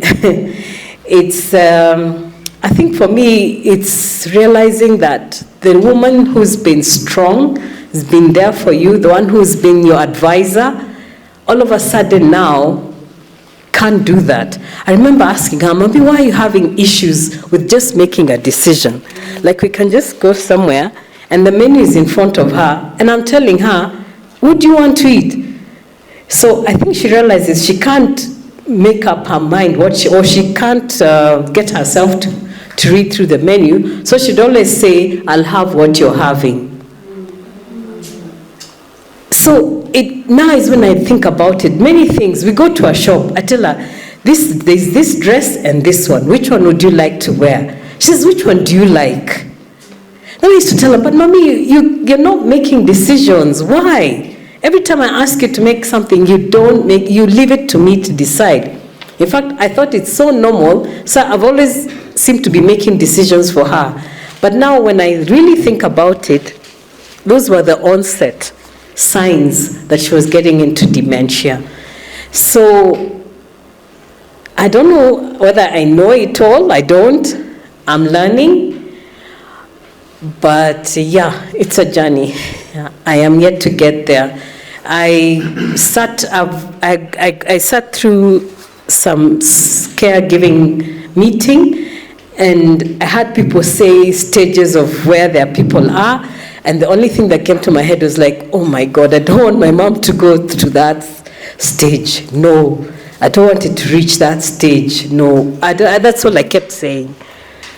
So I think for me, it's just trying to find out how do we decrease or give her a dignified way of progressing through the disease without her losing her dignity. I think that's for me is the priority goal. Sorry, I'm emotional. Oh, yeah. Yeah. So, I want to hand it over back to you, Dr. Tasneem. Maybe you could react to some of these stories that are being shared, but also maybe, what can families do? And what are the gaps with our health systems? What are the gaps that you see as a geriatric doctor? And there are very few of you. And older persons is the fastest growing population. This thing is going to be with us. It's coming in our families. Are our health systems ready? And what can families do? Or even what should they watch out for? Yeah. Miriam, are you okay? Yeah. When we spoke, this is something I told her, and I'll share here again. As hopeless as dementia seems, it really is not as hopeless as it is. This is something I said on the weekend, that look at dementia, and it's coming from a space where I've seen the changes in patients when they embrace it that way. How you're going to look at it. Look at it as a gift you're opening every single day. Your parent with dementia is a gift you're going to open every day and get a new gift. Because how they're going to relate to you or you with them is going to be different. It won't follow a pattern. Today they may have a bad day, but even when there's a bad day, there's always a silver lining. You find that one. So if you approach it with that, instead of worrying about how bad it may get, because even in the bad, just being able to clap and dance with them is going to be the win. So start looking for those wins. Don't look at the wins that may come later. Look at the wins for today. When I sat with Miriam's mom, she's very able to talk. She can have a conversation. But she's also struggling with what's going on with her because it's new. And it's understandably so. So at times like this is where it's really important to families to be able to sit with their doctors. And this is where the healthcare system has a huge gap. Most times, patients are seen in 5 to 10 minutes, and we're expected to, somehow manage all this and be able to give the patient's family plus the patient a reassurance. Families need to remember, when you're dealing with dementia, it is a village that is going to be required. It cannot be a one-person journey, and especially the patient is probably the least affected by their condition compared to the people around them, because they forget. They are emotionally aware of what's going on, but they're not able to relate to it. So ensuring that you're treating dementia as a holistic thing, including the people with them. More often than not, the patients get mismanaged, not because of mismanagement, but because the caregivers haven't been giving or been getting the support and advice they need to be able to cope. So you'll find them running up, down, left, right, doing A, B, C, D, trying to find a solution when the solution is how you approach it. How you're going to encourage still physical activity in that patient, how you're going to take care of their nutrition to improve what you can. Because yes, there are many researches going on treatments, but there are none yet available. Everything is a trial. There's gene therapies coming in, there's immunotherapy coming in, there's medication, but the front line still remains. What we do for dementia is slow its progression down. And there are people with dementia who lived close to normal lives for even 10, 15 years, given the environmental support. Through patient experiences, I can say this, there are patients who come to me, and then when you go into the history, you find this history started 15 years ago. It's just that now something changed in the environment that pushed it into something's wrong. And just because they had every social support and every environmental support in place, it was actually slowing that progress down, where you'd notice, but not enough for it to affect functionality. You put into place caregivers, you put into place routines, you teach the patient how to cope. There are memory aids, diaries, clocks, there is the support system that you have, tying caregiving to different people, different roles. If you try and carry that burden on your own, you will crash, and so will the patient. The best way to do this is to first come to understanding it is not as dire as it seems. Because every day you will learn a new thing, and you will learn how to cope with it a new way. Right? And you get to live experiences that you've lived in the past all over again. She'll celebrate her 20th birthday with you 20 times. Who gets that? When you look at things in that way, it changes how you're approaching the patient. You'll get to have your mom's 50th birthday 10 times. Time that went will come back. So change how we relate to it. Because the psychological part of dementia is what damages more than the physical ailment. Dementia is not a killer disease. Dementia is a lifestyle change of the person. It's a life change. It's difficult because for you feel like you've lost your mom from who she was. Why not look at it as who is she becoming, and how are we going to be excited about every new step she takes, every milestone.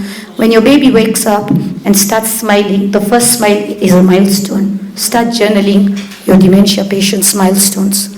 The first time they were able to dance again, milestone. They may not do it tomorrow, but they did it yesterday. That's what counts. Every day is a day of that day, because tomorrow is going to be different. And it really helps families when they understand what dementia is. Thank you. And maybe to Rosemary, what kind of support as a caregiver? And thank you for highlighting the way your family is taking turns. And sometimes one family member may become burdened. But what do you think are some of the kind of support you would like can make your journey easier?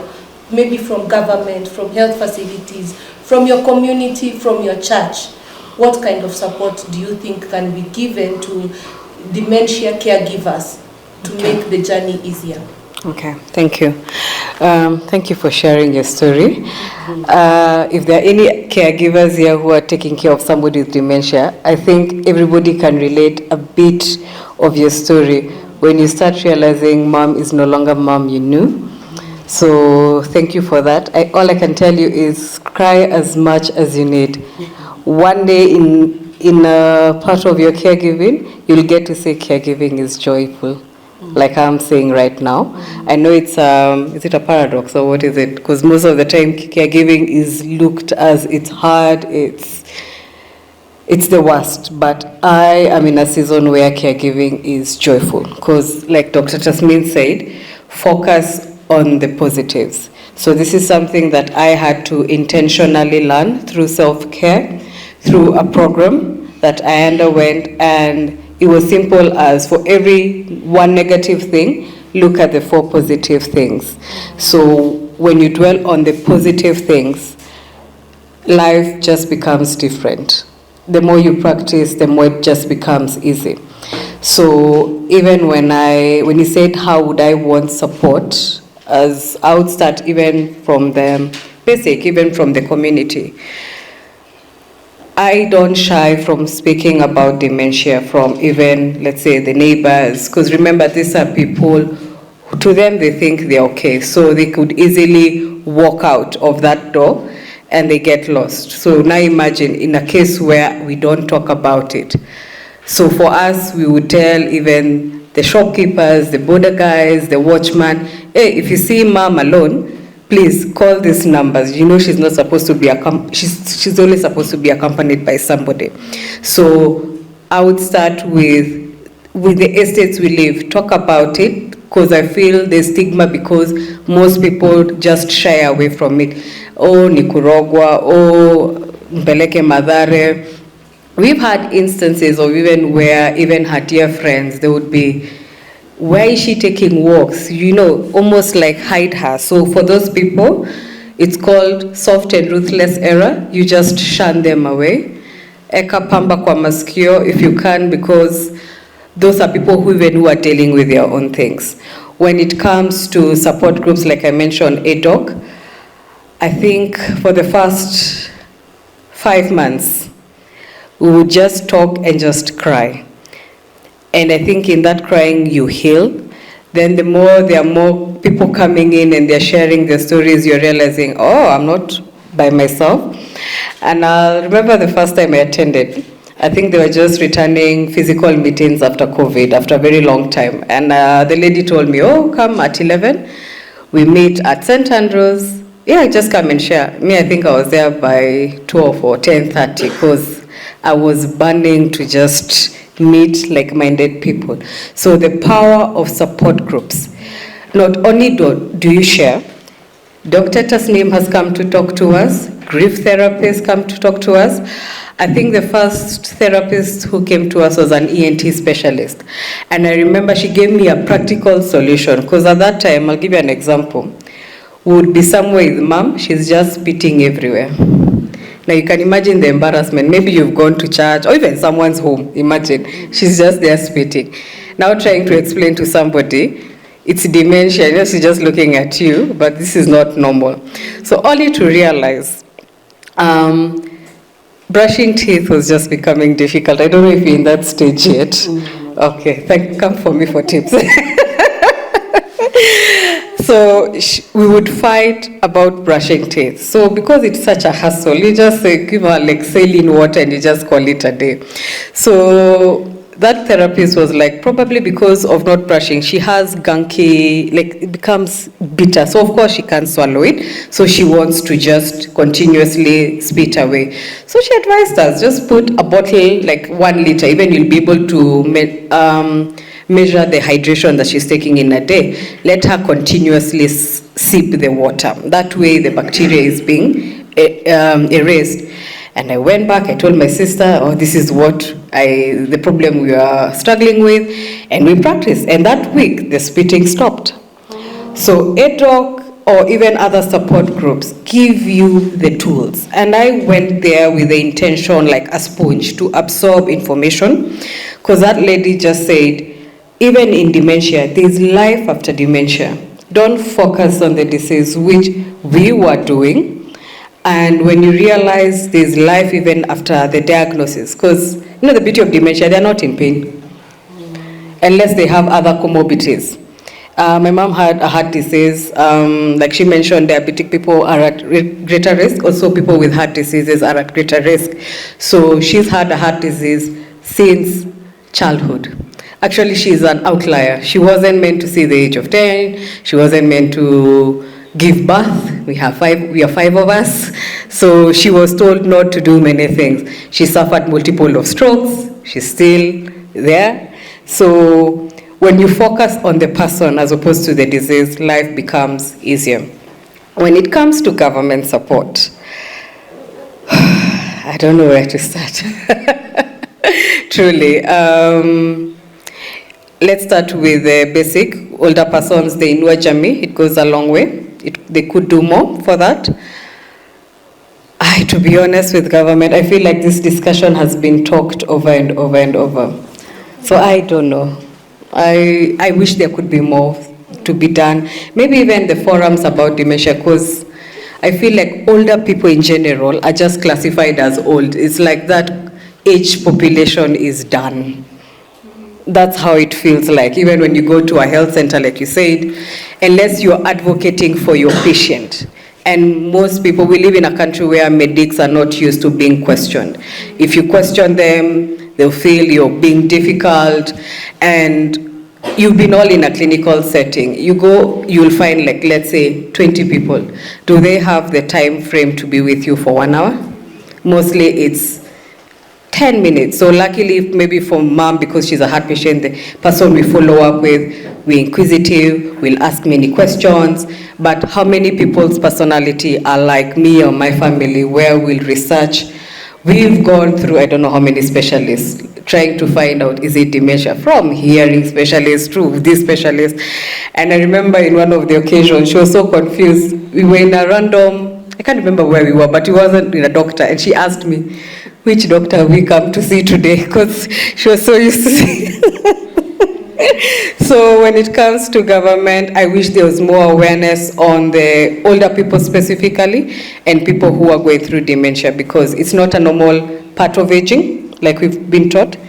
It is a disease like any other. So I think there would be more awareness and just highlighting like this, the monthly things. I love it. So the more there are such forums, the better for everyone. Thank you. Yeah. Thank you very much. Wow. Are you loving the discussion? It's very rich. Do you have questions to the panelists and even the team online? I can see 1 hand, 2 hands, another one, 3, 4. Great. And then Arnold, you could check for me the team online. So we start with Richard. Sorry.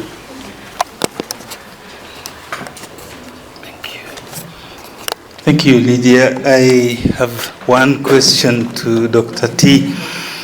The very first comment that you made, somebody asked about diagnosing dementia. And I remember you said the most important thing is to do a comprehensive assessment. Now, when we have malaria, typhoid, and stuff like that, we walk literally everywhere and we can get a very good test done. Then we walk to a pharmacy shop and we buy medicine. My question is, who does that comprehensive assessment? I'm asking that question in the backdrop of it's a story that has been oversaid. They count, each time they see Dr. T, they say she's one of the few geriatrics. So who is doing this comprehensive assessment? Number 2, just to follow up on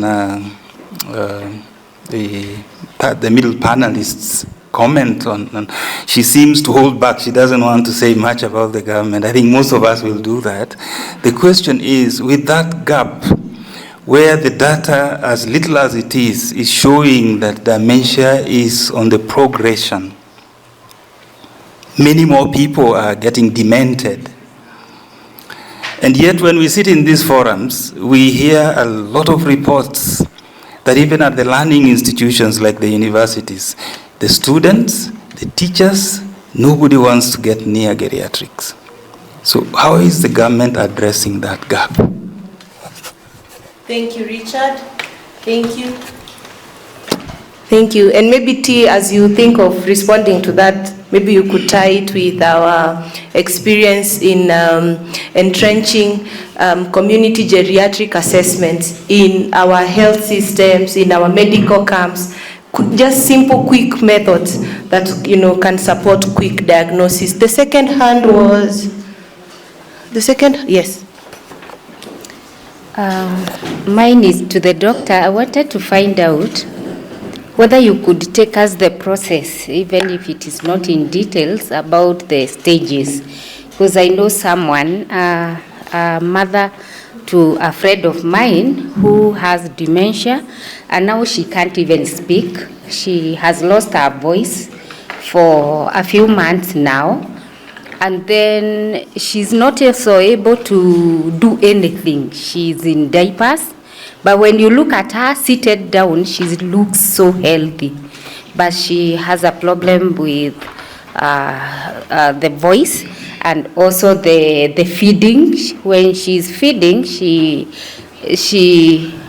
behaves like she wants to choke. It's like her throat has some infection or something. But it is not something that is there, according to the caregivers. So I would like to hear whether you can take us through the stages, and also I would like to know whether where she is at, according to what I've said, is the last stage. Yeah. Thank you. All right, Shakira. Thank you very much. That's I'm extremely emotional right now, so you'll bear with me also. I think what has just happened for me is listening to the stories from people who are going through it, and I think that's what we need to figure out how to bring out. And another thing is really, as I was listening to you, what first came to my mind was just my one friend whose mom has just started going through dementia, and as I'm thinking, I realize I have 5 family members actually who are going through dementia right now. And the thing is, they ask, you sit and you think you're in this space where you can have access to people, but no. So the question I have is, what do I tell them to, who do they go to first? What should they do first? Do they contact, I say contact ADOK, contact Dr. Tasneem, But I think we need to find out what is that systematic way that who they can reach out to, where they will be informed about these stages, where they know that at a certain point it's caregivers. They're going around looking for lion's mane and I don't know what kind of things to help with the mind of the person who has passed away. So who's going through this. So I think that's also very important to me, is just understanding that. Something Richard said in his second point, and I thought of it just now and I've forgotten. Richard, what was your second question? Closing the gap between the growing number of demented persons and the institutional output of those who are equipped to deal with that number of geriatric persons. Yeah, no, I forgot now. Oh God. Is it happening? It will come back. Okay, I'm coming. When I listen to them talking, I think we all have experienced people with dementia, only that we didn't know what it is. Sometimes you go home and you find your mom, the way she reacted is not the same way she used to react before. And you get so, even maybe you go back to where you were coming from, agitated, and you don't want to go back home. Maybe you find your sister comes, she's told something, she gets agitated, and she talks ill of your mother, she doesn't want to see me, but we don't understand it is something growing, it's a disease. And with this forum, thank you for bringing this up, and there are so many people who need to hear this, especially the young people. We are growing old, they are going to take care of us. Are they going to treat us the same way we are treating our older persons? Yeah, we might know how to deal with our parents. Do our children know how to deal with us? So a lot of advocacy and a lot of information out there is needed. Thank you. Thank you, Lucy. We are coming to the team online. We are coming. Just want to add to that you also some of the cases we've been hearing of banning of witches, older persons. Do you know that it could be caused by dementia? An older person has woken up, they've started walking around, then, yeah? Awareness, need for awareness and advocacy. Maybe I go back a little. Daktari, I think there is a lady who is online and she was not satisfied. Maybe because of my question, maybe the way I framed it, but you heard what she said. What we insist as persons with disability is that we are there anytime, all the time. What we disagree is people tending to present or wanakuja kufanya kama ni hao wametusimamia. They is as if they are representing us. And because we are available anytime, so kindly, maybe when you are doing your research, to get a proper understanding of persons with disability, it is always good to include us instead of excluding us or hiring somebody to work or to answer some questions on our behalf. Alafu kidogo tu nikukosoe, maybe when you are doing your research and maybe you are doing an article, kindly the recognized term is persons with disability. I'm a PWD in bracket, not disabled. Yes. Noted. Yes. Thank you. Please. All right. I'm coming to the team online, but one last question for the physical team. Mine is not actually a question, but just a comment. First, I want to thank them for sharing, because many people will not do that. So thank you for giving us a life experience and also sharing with us. Secondly, I work in the village, not as Ethel, but now as a priest, and this is where you find so many older people are going through a lot, and they don't maybe know that it's dementia, because you will find an old lady there, you serve them, and they'll just be looking at you, and then their children will say, "Uzee imeingia." They don't understand that this person is actually struggling. So I think it's something that we really need to come together and put more effort, even creating awareness that these things happen, and it should not be looked from a discriminative point of view, but it's something we need to embrace because we are also heading there. So thank you for that. Thank you. Thank you very much. So to the team online, please feel free to unmute and ask your question. I saw Vincent. Yes, so thank you very much. And this is a timely conversation, and I really feel for my sister there, because I also have a grandmother who is also going through the same experience. So in this particular conversation, all of us Kenyans are taxpayers, and when you're talking about prudent use of our resources, these are where our resources should go. So when I look at the principles of governance and national value, Article 10 of the Constitution, it is very clear. Number 2, when you talk about principle of national governance and principle of national values and principles of governance, when you look at number 2B, it talks about the resources. We should be able to focus on addressing issues to do with human dignity. We're talking about equity. We're talking about social justice. We're talking about inclusiveness. We're talking about equality. We're talking about human rights and discrimination and protection of the marginalized community. So I think the conveners of this particular workshop, the number one priority as an action point is ensuring that just the way the persons with disability have been given affirmative action. The marginalized community have been given have been also considered through affirmative action. On aspect of accessing the socio-economic rights, including the aspect of accessing healthcare, which is a fundamental basic human right, we should be able to have a conversation with the county government and also the national government, especially the health committees, to ensure that persons who are facing dementia are also given equal support as any other marginalized community, so that our resources can be able to put into use. One of the key examples is giving them a special health insurance cover, because all of us are headed there, as one of the speakers have mentioned. In the 290 constituencies, can we also be able to have these particular homes that are taking care of this particular individual? Because all of us are headed there, and we need to plan. These are civilized nations. What are civilized nations do?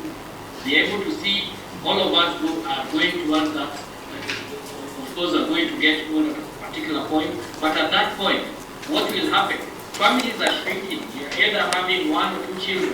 When your children are married and gone, who will take care of you? So I think these are conversations that need to be taken to the policy makers to ensure that we put elaborate strategies in place. Thank you. Thank you, Vincent. Thank you for those rich remarks. I hear you. Indeed, older persons have the right to quality healthcare and access, and there is need for that affirmative action.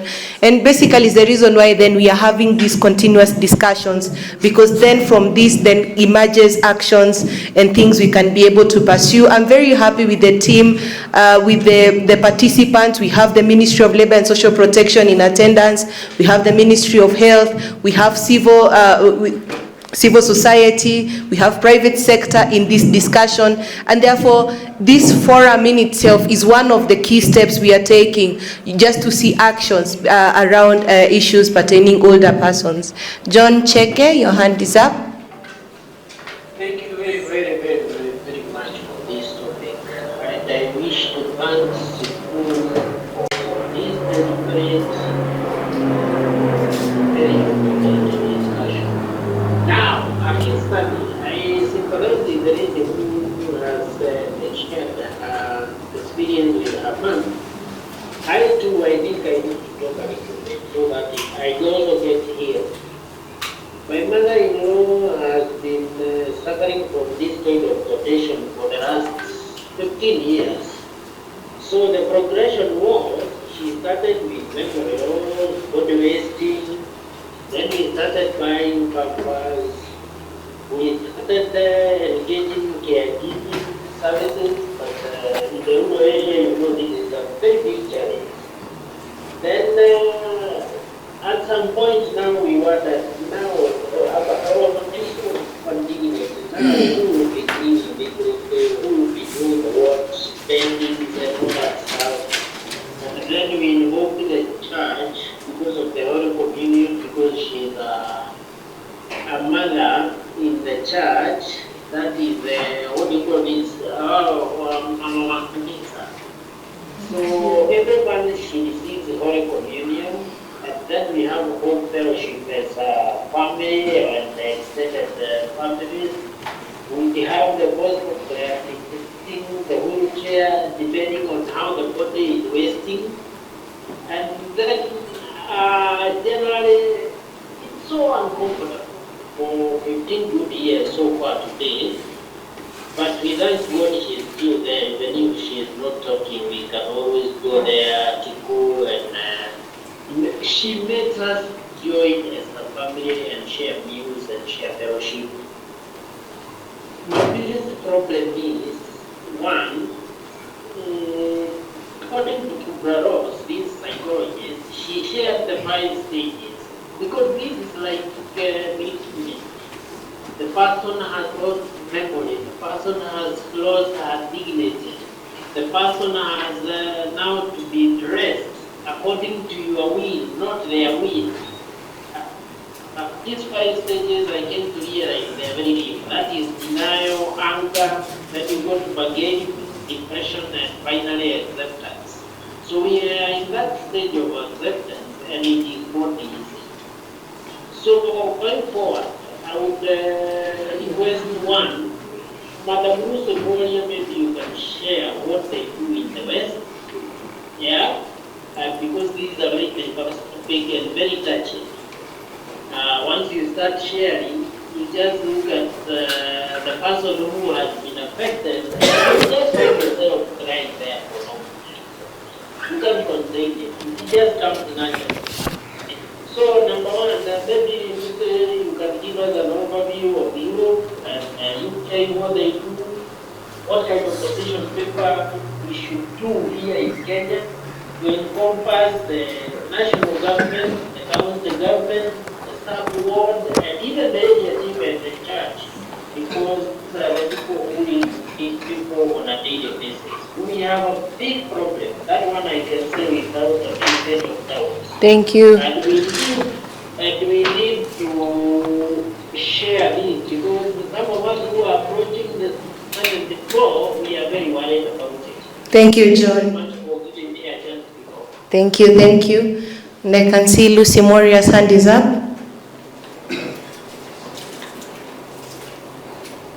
Please unmute, Lucy. Okay, thank you very much. First of all, before I continue, thank you so much, Sukumi, for this. And I think this is part of what we need to talk about it. She is asking what happens in the West. In the West, there is a lot of publicity without fear. Here in our country, there is a lot of stigma. Like right now, I'm in Kilifi, where those researchers are, it is even worse than Nairobi. Because here it is a real stigma. You are found with any of those symptoms, all kinds of traditional cultural things are inflected into you. Meaning you are rocky, all these things. And even when you stay with it, some people don't talk about it. So one of the things that you see, like, we never knew, someone like John, he is telling us about the mother-in-law for the first time. We have been with him all along, but and many more are not even talking because of the stigma. People think it is a bad thing. You are not the cause of the disease. So I think now on, we must continue with a lot of publicity even before we talk on what on the papers, on the country paper. We should first start sensitizing online, on TVs, on radios. We talk about the way we have been talking about the older persons, because this is something which is really affecting those older persons. Although also we must remove the notion of older. It's not only older people. John, don't be afraid. There are people who are 115 years and they have never had dementia. There are people who are 30 years. From 30 years, I've seen people with dementia. The difference between us and the developed countries is that they have special units. Even when they those older persons home, there is specific homes for people with dementia, because you cannot mix them. These ones understand, these ones have no problem with their brain, these other ones, they need different kind of care. We have a long way to go, but we must start with sensitizing. It is huge even for the families. So I think even before talking about older persons' home, people with dementia homes should come first. And it's about sensitizing and talking about it without fear, without feeling without fearing the stigma. It is there. This is not something you choose. Yeah, it is something that can happen to anybody. Remember, even like in a Jim Carter in the US, everyone, it can come to the big, to the mighty. So let us talk about it. I will leave it talking about it. Thank you. Thank you, Lucy. Thank you. And now I want to take it back to the panel. I think you've captured the questions. One of the key things that is coming out, there is support out there. Join a support group. And I'm sure both Roslyn and Miriam will share where they meet, a support group that you can join in if you have a family. I think that is the first step. But also, Dr. Tasneem, please, if you could just respond to the questions, especially the stages for dementia, and who is doing the comprehensive care assessment, what needs to be done, How can people diagnose better? And then we proceed, because then I will want you to also make your closing remarks, your final word. What is if you were to ask the government to take one urgent action, what would it be? And even your final closing remarks. Over to you, Tasnim. All right, for the comprehensive geriatric assessment, it's a model that geriatric practitioners use. But having said that, considering there's probably one or two of us in the whole region, not only Kenya region, that may not be a practical approach. There are modified, adapted versions of the same assessment that can be used at nursing level, general practice level. The gap that you mentioned is, how do we reach these people? How do we train them? Our medical school curriculum, it may have changed now. I was in medical school a long time ago, but it must have geriatrics as one of the components. It is important. When we went through medical school, we did obstetrics, we did pediatrics, we did all the specialties. I personally hadn't even heard of geriatrics. I found out about it as a by the way once I was a full-fledged doctor. That's how little, even as time is evolving, because population is aging, it's becoming, and that is where the Western world is far more ahead. They are already in that space. They have geriatric units, they have geriatric clinics. We need to identify older adults exactly as that, older adults. They are not just adults. So I think that's one. So the comprehensive assessment can be done, yes, by a geriatric practitioner. Just the way every specialty has its tools, this is one of the tools in geriatric medicine. But that doesn't mean it can't be shared and taught for it to be simplified. For example, a simple cognitive screening that doesn't need too much, we don't expect the person doing it to kind of decipher what it means. But if they just did it and brought the results upwards, we're able to then find out what the data is, how to move forward. Simple things like the clock drawing. It's a very valid tool for cognitive impairment, because ideally most places, if you ask anybody to draw a clock, even if you look at the nursery school curriculums, children learn how to tell time by drawing a clock, not the digital. Then they transition to digital learning. There's a reason. The simple act of drawing a circle, putting the numbers in their place, knowing where to put the hands, is checking different cognitive skills in just that one thing. So it kind of gives you an idea there's something is amiss here. Of course, you have to look at it that if it's a totally illiterate population, then adjust. But everybody knows how to read the time. Even a person who's not gone to school knows how to tell time. And that is why the clock drawing test is one of the most basic things that you can just use to identify a red flag. You can't say it's dementia after doing that, but it gives you a red flag. So that's one of the things. And those are the gaps that we can try by training our community health promoters.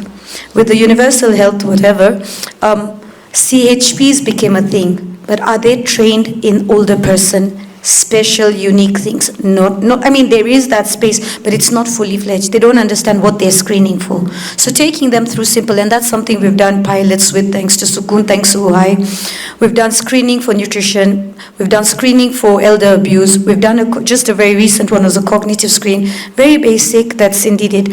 And those are the things that are helping us get that data on how this can be taken to every county and tried and see how we can, we cannot create geriatricians overnight. It'll take 5 to 10 years before we get to that space. But 5 to 10 years, we're already in a late space, in the older person space. So we need to act now. The other question was the stages. There's Reisberg's scale of scaling dementia. It's 1 to 7, but it's quite detailed. How it works is looking at the functional capacity of a patient, the level of independence. Alzheimer's in its early stage still has a very high level of independence. You can even drive with Alzheimer's to a certain extent.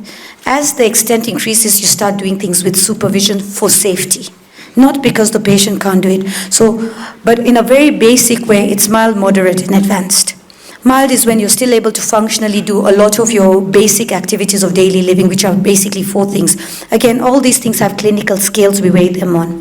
The 4 skills are basically bathing, grooming, toileting, nutrition, and transference. Transference is your ability to move around. Because sometimes they're not moving not because of pain, but because they don't know what to do with themselves. They don't understand how to move. So you want to assess those. Then you go to what is called instrumental activities. Grocery shopping, paying bills, using a mobile phone, engagement, things like that. So those give you a basic idea of which stage a person's at. They can still have dementia and still be able to sit here with us, listen to better part of this conversation. They may not engage as much, but they are still able. So that's a higher level. So that's usually very mild. Moderate to severe is where now they start needing assistance for basic things to certain extents, but they're still able to maintain. Like they may be able to feed themselves, but not dress themselves. So you now assess it according to that. So that's where they come between 1 and 7. And in the advanced stages, they're completely dependent on care. Totally dependent for all areas of living aspects. So that's the most simpler, but the more detailed is the one that I mentioned earlier. Thank you. Was there any other question? No, not really, but I think we can pick it up in case you're feeling you've lost, you've left it. Arnold, do you have a question? I just want to also respond to John that he was talking about the caregiving in the rural. Again, agreed, skilled caregiving is not available everywhere. It's an expensive resource. But that doesn't stop us from training the person who's caring for a person. If you sensitize them, teach them what they need to do, that's a good thing about being a human. We learn things every day. So if you brought a caregiver to a trained professional, just to be given a basic training on how to care, they can still go back in the rural space. It's the person you were living with anyway, but they are more equipped on how to do this. And ADOK does that. I do that. I think Women for Dementia is also trying very hard to create that space where we can train caregivers that are informal caregivers. We're so focused on formal that we forget that the informal sector has a lot of strength in it if only educated and trained. That was for John's question. I'll highlight what she's not mentioned about structure. I think it's Ms. Shakira who asked that. Is it one? Oh, yes. Okay. So, as much as dementia after their diagnosis, I think most families think it's the end of life. However, from studies, dementia patients love structures, just the same way we have a structure. Like today, there was a program. We knew we arrive at 8 and leave at 1. So for most people, why there's even, let's say, anxiety in the case of these patients is because most family members are just leaving them to be. It's mealtime, they're just presented with the food, nobody's sitting with them. So they are, bored. So when you create a structure, because personally I'm a structured person, I love structure. So when dementia came and there was no structure, I had to look for one, and that's where maybe ADOK came. And I tell people our household operates like a clinical setting. So I'll give just a small snippet of how our structure operates. I caregive Mondays to Thursdays. So, and it's structured even with the time. So it's from morning hours until 12 p.m. So in between, there are breaks where the paid caregiver, please note, emphasize on the paid caregiver, because before ADOK, I used to think you can do it all, the savior mentality. That's how you burn out very quickly. Like she said, caregivers are expensive in this country. Just to give, even in terms of amount, I think most charge the minimum 1,000 a day.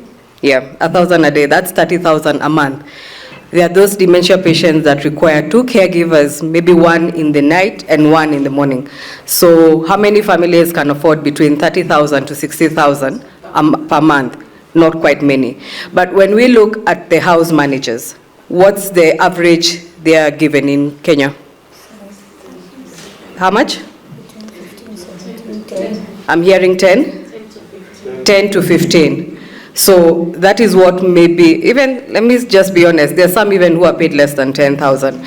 So what happens is we trained our caregiver, who was our house manager, we trained her to become mom's caregiver.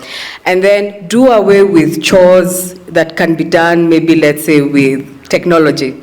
If it's washing clothes, look at the expenditure, what you'd pay, like let's say another hired help versus opposed to having a washing machine. If it's somebody to come, like a day bag to do the prep work, have it. That way, at least it will not be expensive as having a caregiver, but it will be somewhat manageable. I get to take back the time that I was giving back and become a daughter as opposed to a caregiver. So that has worked in terms of structure. So I do it on Mondays to Thursdays. On Friday, it's the day for mom for her, like going out. So remember, this is somebody who had a life even before the dementia. So try and have activities. If it's Mondays, the days I'm with her, it's the days for grocery. So we'll go with her to the supermarket. She will pick things. Let her pick things, even if they're not on the list. There are times she could comprehend, oh, we need maybe vegetables, and she goes and weighs them. Maybe some other times she'll just pick things that she's just saying, I'm picking, and she's also picking. So let her, involve her in those activities. So on Friday, she goes to, what is the place? The Bombers, where there's a lot of musical activities. And even she goes for free. And she enjoys dancing with the people who are there. Just, she's outside. I capitalize on going out because her personality was very outgoing. She was not one to stay in the house. So we capitalize on that. If it's Saturdays, mostly they're chamas. There are some of her friends who will come and take her. They go with them. Saturday and Sundays, my sister steps in and she's with her because during the week she's working. So Sundays they go to church and any activities. So for her, life didn't stop per se. So having that structure in place helped us. So with that, we had, as ADOK, we did our first training for a family. Actually, they came from Mombasa, a family of 4. They were struggling. So there's a structure, or rather a training on dementia, because we realized people need real time, like to be taught, like a school. This is what you do, this is what you don't do. This is, you don't talk about the patient, because as much as you think they are not with you, trust me, they are hearing everything. So avoid talking about them in their presence. Don't treat them like children. So we did the first in August, and it's about like 5 hours. So it's very structured. So it's done twice a month. It's something that we started recently, and we're seeing the need for it. Instead of being Rosemary where she was in 2023, trying to find Google, trying to find this, get yourself equipped with education. So that when somebody comes and tell you, have you tried garlic or mitishamba or coconut oil? Let me just, that's the most common one. Coconut oil. Yeah, and let me tell you, as a caregiver, if I was told that if there was a, like, I don't know, snail or something mucus, trust me, as a caregiver, I would try it. But I've done the Understanding Dementia, the MOOC. There was, this information is online and it's free. So I did the course on it, and I learned even from the neurology part of it. In a simple nutshell, I think even for the online, it's a disconnect between what is thinking from the mind to, let's say, I want to go to the toilet. By the time I want to go to the toilet, I start waking up. For them, they forget. So that's where the diapers come in. So get this information. It's out there. And to be honest, I knew about the MOOC through dementia because other people I found they had done it. So I sacrificed, I think it was 3 weeks, and you can do it in a course of 1 month. So maybe like 20 minutes a day. You just equip yourself. I think the structure, and remember, as much as their short-term memory is going, the more you have a routine in place, the more you're creating now new, like, can I say a structure or a memory or a routine? They know they wake up at a certain time, and whether anybody can be structured. You even know when they're about to go for a long call. Because they know they eat at a certain time, you walk at a certain time, it's going to the reflex, the bowel movements. So you even time, you know, it gets to this time, have her sit in the toilet, that's less diapers. Yeah, and even more dignity for them. Yeah, so structures do help, and they're there, and you can be trained on them. They happen every alternate Fridays. Yeah, it's something that is happening. So for those who would want to do the trainings, please reach out to me. I can discuss more on it. Where oh, yes, the venue is at Langata. Yes, so I'll share those. They are on a poster, so I'll be able to share them. All right. Okay. All right. Thank you. Do you love the information? At least there is something. Yeah? There is something, yes, over to you. Okay, maybe I need to speak a little bit about what we're doing at Women for Dementia Africa. One of the things that we're doing is, like what you said, we're trying to encourage, you can imagine, we're saying this, and I don't know, I don't want to sound condescending, but we are middle class. So you can imagine what happens at the slum level, where taking an assessment test, honestly, they will not have the expense to pay the assessment test. There's no money to do the MRI that they need to be done. All these things are not there. So that's one of the things as Women for Dementia Africa, we focus in the informal settlements. And what we're trying to do is, at least we've got Sukun and Hamat joining us in we want to try and see whether we can get those assessments done at a subsidized rate at that lower level. Then we're also having programs where we're sensitizing the community, teaching them what are the symptoms of dementia, what are we supposed to do. We're encouraging them to form caregiver support groups, so that they can also, as iron sharpens iron, you get to know what. So in those forums, we'll bring specialists to speak to them, to show them, to teach them about nutrition and everything. And I like when you said coconut, I remembered there's a time I went and made, this can of coconut. I poured the whole thing into the rice. I made her eat bread with coconut. I made her drink coconut water. Though you're told coconut will help the brain, I thought maybe I'll reverse the situation. I think right now if she sees coconut, she will just tell you no thank you, because I pumped it down into her. But so what I'm saying is that you need to, as Women for Dementia Africa, we really want to, and we're in the process of creating these support groups, which will also help to sensitize them on how to give caregiving. Like she said, anyone can learn how to look after someone. It's just being shown how to do it. Maybe the biggest challenge there is that when you go out there into informal settlements, the caregiver stops doing their normal work, and they are mainly the breadwinners. So I don't know whether this is one of those cases where you cry serikali idea, I don't know, but we need to think of, okay, now I am caregiving this person. What happens to my job? How do I get the income? Because you also need money to take care about that person. So those are the other things we are thinking, we're trying to come up. Okay, maybe we think of income generating activities they can do, but these ones also cannot take them away from the home. So you see, so those are the challenges I could say we're facing and that is what we're trying to think through even as an organization. Thank you. Yeah. Thank you, Miriam. I think there is light at the end of the tunnel. Clearly, there is support that exists. We had invited Sir James Care Center for Dementia, and he was to give an insight in terms of the care process within an institution. But they also run a Spark of Life training. It's basically a one-day caregivers training. So please, you could check out Sir James Care Homes. They run caregiving trainings every month, and I attended the September one, and it was rich information.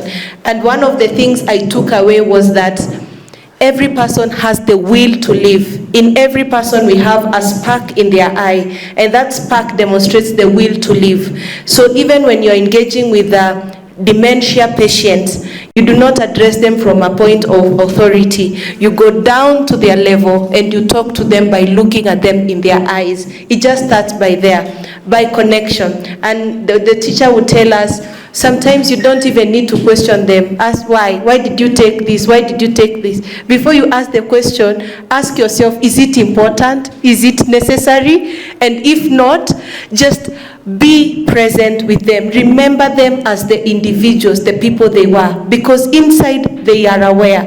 A patient with dementia, they also struggle within themselves. They know what is happening but also they are not aware what is happening. And so they know. And when you talk in corners, when you talk behind the curtains, they can hear and they get that anxiety. So I know this forum has been impactful to all of us. There are places we can get information. Check out Sir James Care Center. I can see there is a question here by Dr. Sospita Gatobu. Is this for all dementias, including Alzheimer's, vascular dementia, Lewy body, Parkinson's, or does each of these require specific care? Maybe Dr. Catherine could respond to that. So what I want to say that eventually, in terms of the person with a diagnosis of dementia, whatever type it is, or however symptoms present, the type of caregiving, they'll still eventually need some level of caregiving despite the type. That's from my experience, but I understand the reason why he's asking that is possibly he has a different experience, and if he can share with us, Dr. Gitobo. Yeah. So that was his, but from my experience is that, and that's why it's dementia, as it can be any type, but in terms of symptoms tend to be similar, and people also tend to have like 2 different types or 3 different types, just contributing to their diagnosis. All right. Yeah. But the caregiving is the same. To the best of my knowledge. All right. Any other person online before I come to Sarah? There are some comments. Project. Yes, we want to close the session as we appreciate the panelists because they are feeling as if we are still highlighting them. But where are any other remarks on the chat? And maybe Sarah, you prepare. I should be handing over to you, Sarah. All right. So as we wait for the comments online to be projected, Sarah, please, you could ask your question. Pass it. I don't know who to address this question to, whether it is Dr. Catherine Biketi. My question is on the issue of diabetes and hypertension as risk factors for dementia. We are told diabetes and hypertension modifiable factors. There is something that we can do to prevent diabetes and hypertension from progressing to get worse. Now, in terms of the number of people they have come across who have dementia, their family history, was there diabetes and hypertension? And even for the caregivers, because they are family members, and the family history is one of the risk factors for diabetes and hypertension. What numbers might you have come across? All right, please pass it to the lady in front. Good afternoon. Sorry, I came late. I'm Lorraine Onginjo. I work in the gender sector, specifically working with survivors of sexual violence. And I'm here on behalf of somebody. She's not within Kenya. So my question, one was partially answered when she was talking, was how can we also engage as a people, that is both state, non-state, and the communities, support or even engage or even start advocacies for caregivers, not the paid ones, but I live with the informal settlement.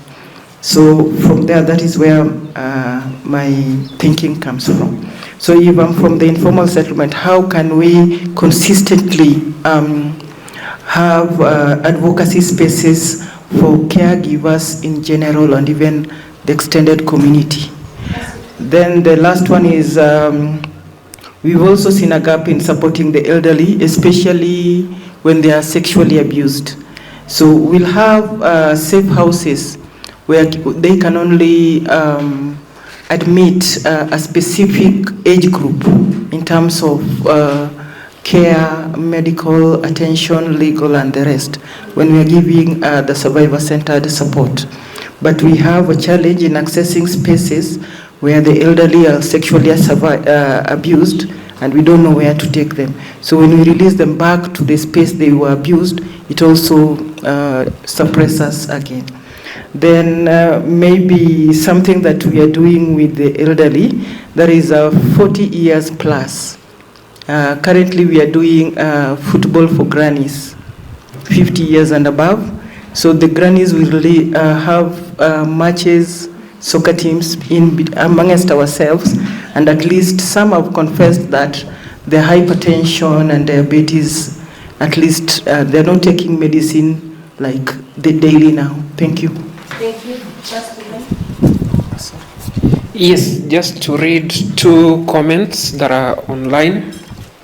The first one, it's from Sarah SCF. Is there something in the draft older person bill about dementia? And then lastly, from John Chenge, how can one register with AMHRTF or ADOK? Yeah. Thank you. All right. Please pass this. We are coming to the end of the panel discussion, and the team will respond to the questions. But in regard to that, I think the quickest way, Alzheimer's and Dementia Organization of Kenya is on Facebook. I think that's the quickest first place. So go on Facebook, Alzheimer's and Dementia Organization of Kenya. They are there, and they're able to. They actually even post the monthly support group meetings. That would be a quick way. Also, Women for Dementia Africa is also on social medias. They are on X, they are on Facebook, and I think they're also on Instagram. Women for Dementia Africa. So just quickly, I mean, Facebook, everybody can quickly just get there. You'll be able to get their contacts, you'll be able to get their information. And also Sir James Care Homes is also on Facebook, and I think on Twitter, on X. So you can quickly also go there. Those are quick resources we can tap on right now. In case you're thinking you have a family member, you want further information in terms of support, quickly go there. So any person who wants to make their last remarks regarding the questions that have been asked? Yes. I'd just like to say, not only for dementia, social inclusivity needs to be part of a motto we follow for older persons. They need to constantly be socially engaged for their overall well-being. And that in itself will also help with dementia and everything else.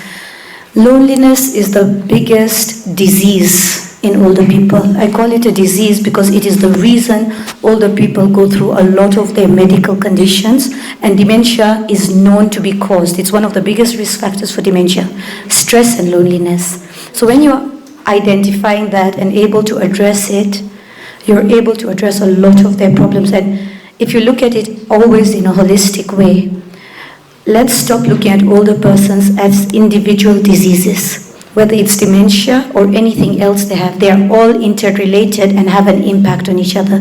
Their medication, the fact that if they're mobile, their mental state, their what they want, that is something we forget all the time, especially with dementia patients.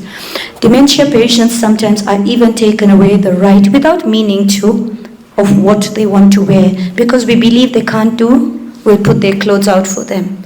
Just allowing them choice. And maybe they can't dress themselves, but you can put 2 t-shirts to make it easy, so that you're creating the choice. They can't tell you they want to choose, but if they see 2, they may pick one. They don't know what they're doing, but they'll pick, and that is giving them choice. That is the adaptation we're talking about when we talk about living with dementia.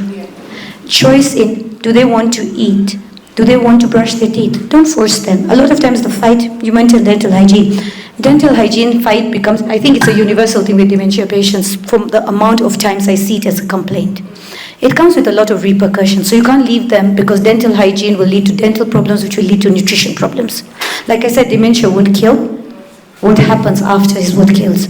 How do you deal with it? Stop forcing them. Leave them alone. They will eventually brush their teeth, and if they don't, find out why. They're sometimes scared of a bathroom.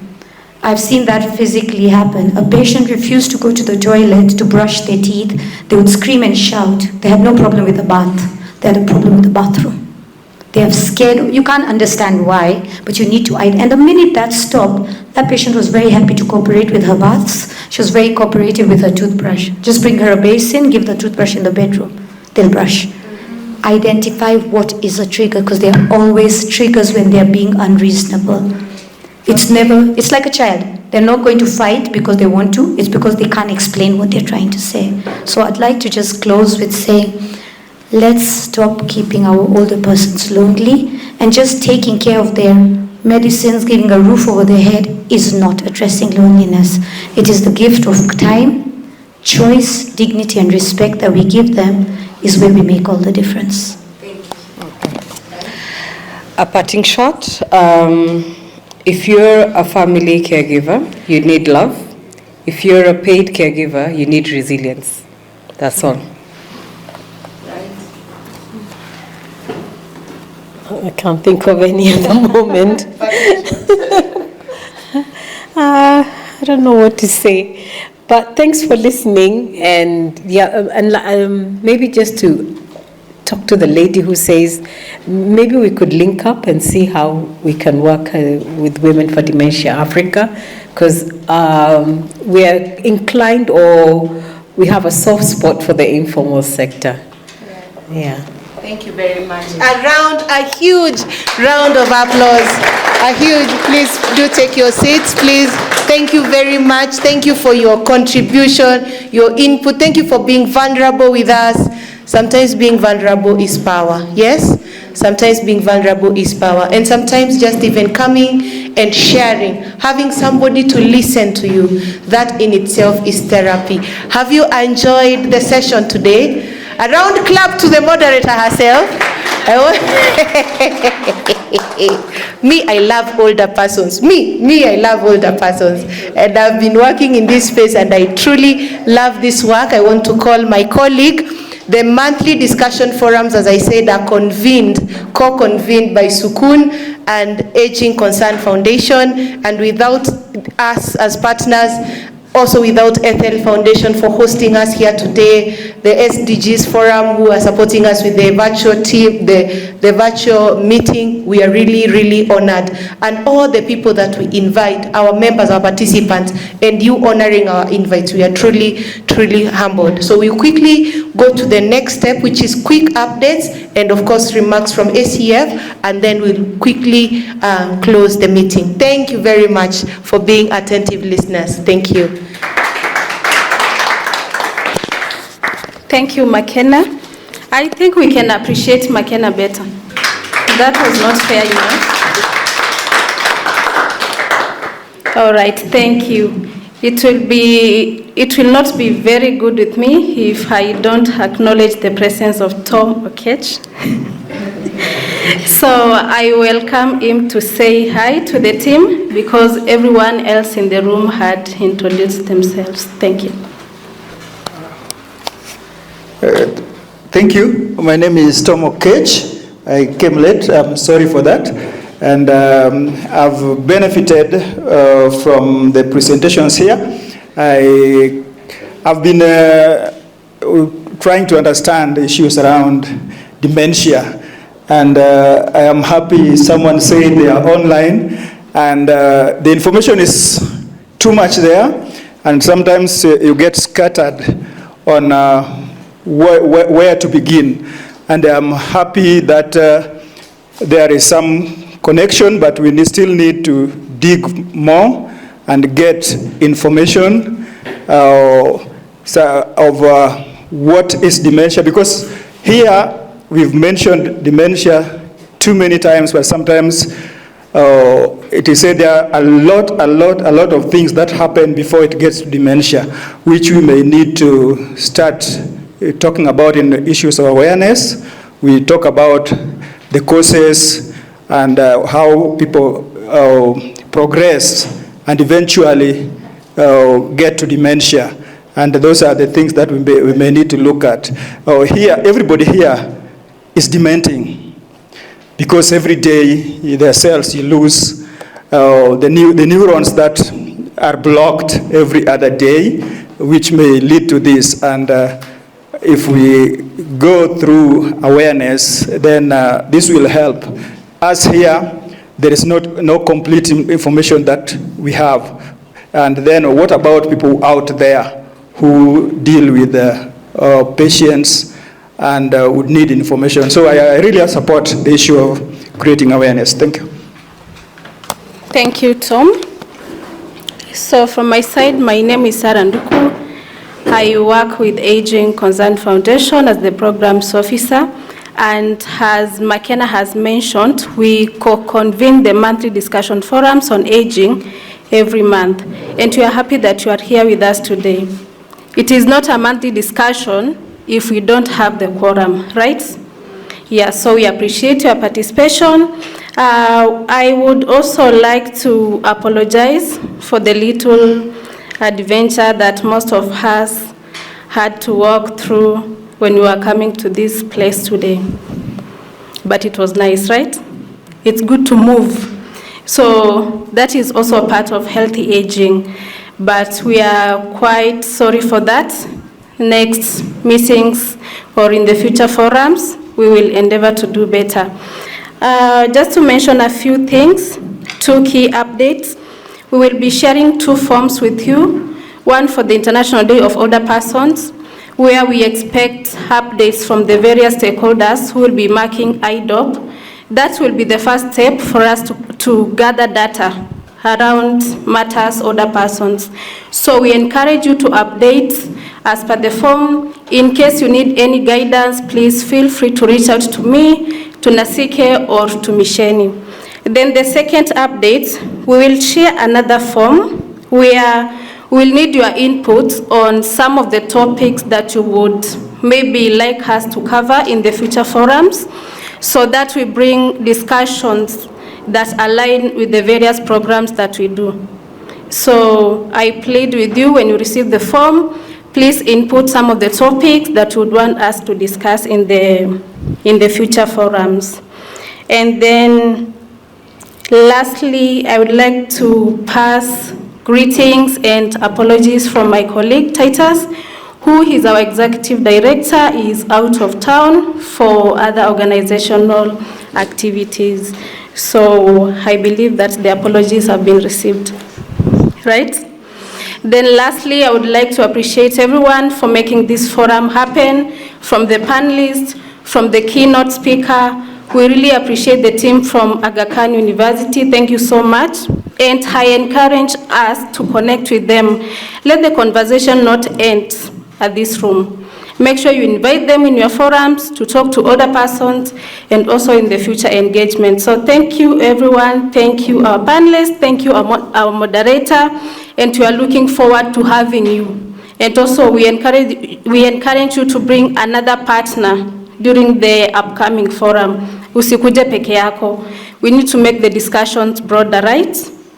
Yeah, so to our online participants, thank you very much for staying tuned. We had 23 constant participants, so we appreciate you so much, and we are looking forward to having you in the next forum. The next forum will be fully virtual. We'll share the link and the topic of discussion. Thank you. I don't know if we have any other business? Yes. Okay. Thank you. For the team online, please do not forget to leave your details on the chat box. We'll be sharing the report for this meeting. For the team here, we'll quickly do a photo, a group photo outside here once we end. And Richard from Age Watch has requested to make one last remark, so I'll hand it over to him.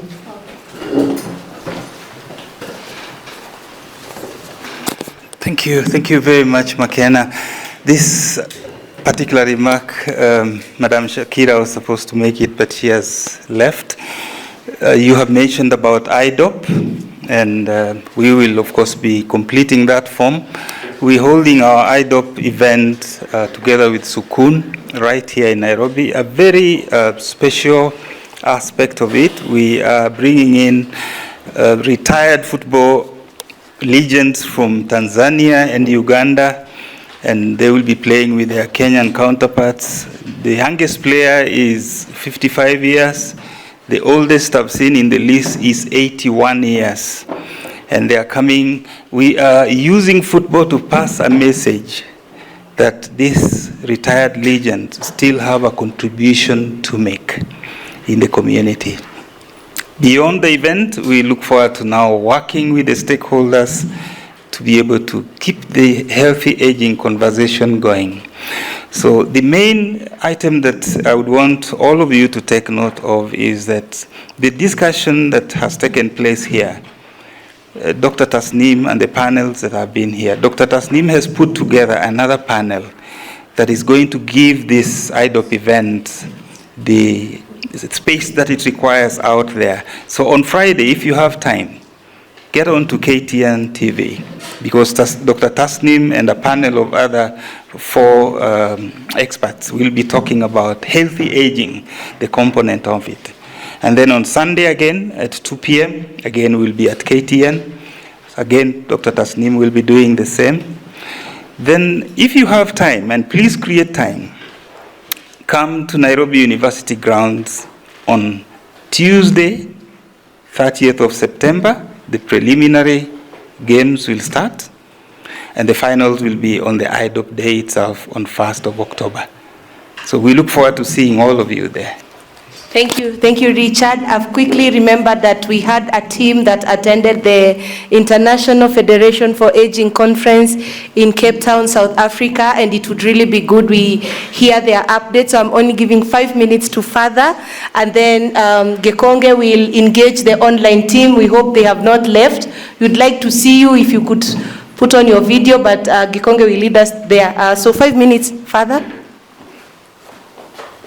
Thank you. I think I'll take 3 minutes because I was there with Richard, and what I want to say that is it was a good experience because we were able to learn, to partner with different people, and also to learn more of the experiences, what people are going through in other places.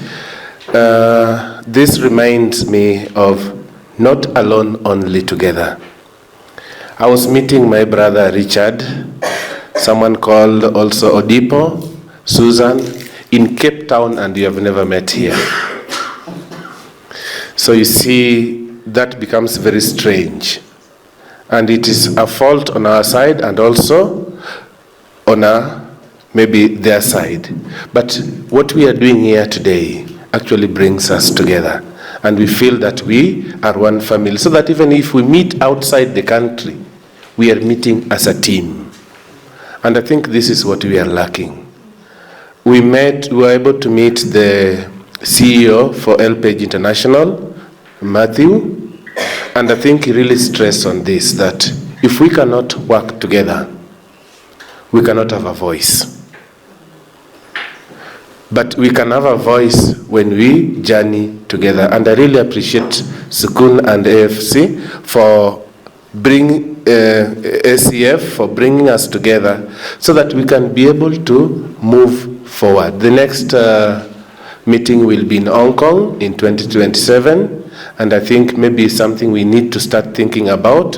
What do we need to present as a country? I was doing something on the older person living with disability, and maybe I'll be able to share in our next meeting. And I really thank my brother for insisting on that, because there is no data. Even if you look at our country, there is no data about those older person living with disability, and they are there. So these are some of the things when we come together and we are able to share, we'll be able to move forward as a team. So I'll give my brother Richard if he has something to say, but it was a very good experience. Kindly don't miss the one which is coming in 2027 in Hong Kong. Thank you.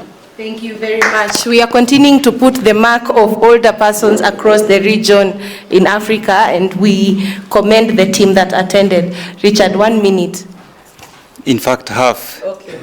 Because Father has said it all. Yeah. The CEO of HealthPage International, he took great pride in meeting the Kenyan contingent, and we were many. We were almost 10 who came from Kenya differently. Like Cornel said, some of us were meeting each other. there for the first time. And the message was very clear. The work has to be focused on partner-led approach. What does that mean? It means putting our hands together, collaborating together. This is not a corporate space where we are competing. No, we are collaborating for a common goal. And the goal is to create well-being for older people. So there's so much, listening to that 1 week conference, there's so much that each of us can, in fact, there's too much for each of us to do. So there's no room for competition. There's a lot of room for collaboration. As AgeWatch, we are now focusing so much on sport. And when you listen to Dr. Tasneem when she discusses this on Friday and Sunday, sport is a major mitigating factor against dementia. So if AgeWatch is doing that, somebody else is doing something else. At the end of the day, the beneficiary is not AgeWatch, is not Sukuni, is not Ethel. The beneficiary is the older person, and that's our goal. So let's seek to collaborate and work together. Thank you very much. Over to you, Arnold. All right, thank you very much, colleagues, for the very insightful session that we've had today. So after this, the participants in the room, we will head out and take a group photo. But after the group photo, you are welcome to take more photos, which you shall be able to access via a link that you can scan from the projector. Meanwhile, at this point, I would like to invite our online colleagues to kindly open their cameras. Hopefully you're in a position to do that so that we can take an online group photo. Some of them have dropped, yeah? No. We still have 20 participants online. I can see Vincent looking very nice, Benita, Susan, Ati, Jen Gitau. Kindly, I can see Jen Ongachi. Kindly open your cameras if you're in a position to do that. And now I will take the group photo.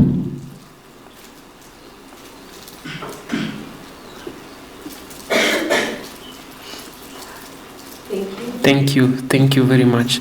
Thank you so much, and looking forward to engaging with you again. My name is Arnold Gekonge from Champions for SDGs Youth Organization that supported this particular activity with the Microsoft Teams platform to host the webinar. Thank you.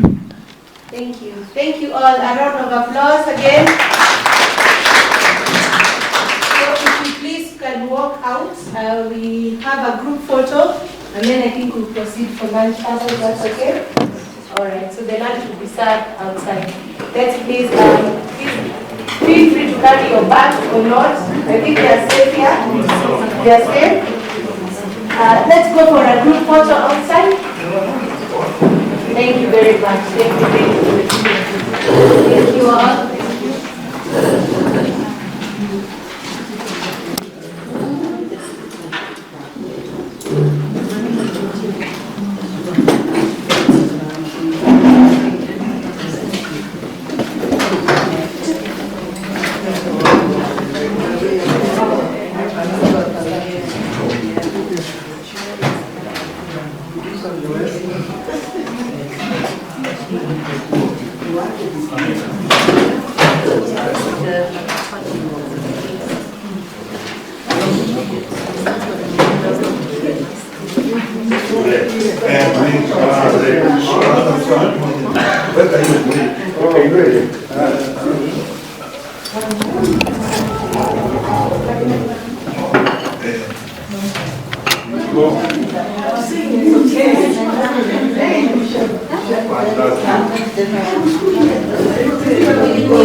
Yes. Yes, I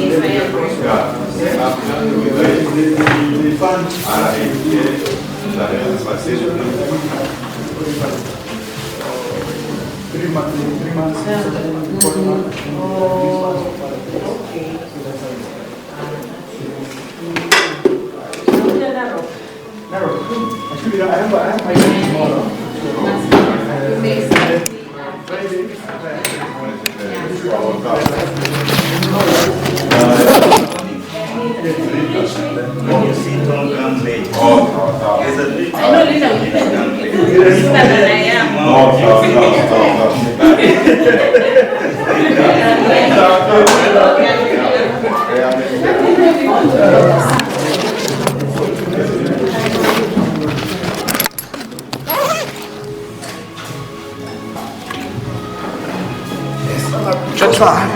Tumalizie hapo.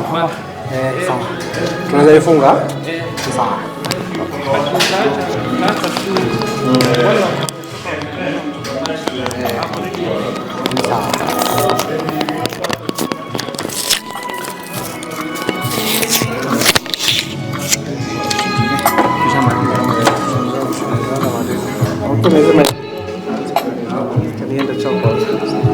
Nitwange nini?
Wow.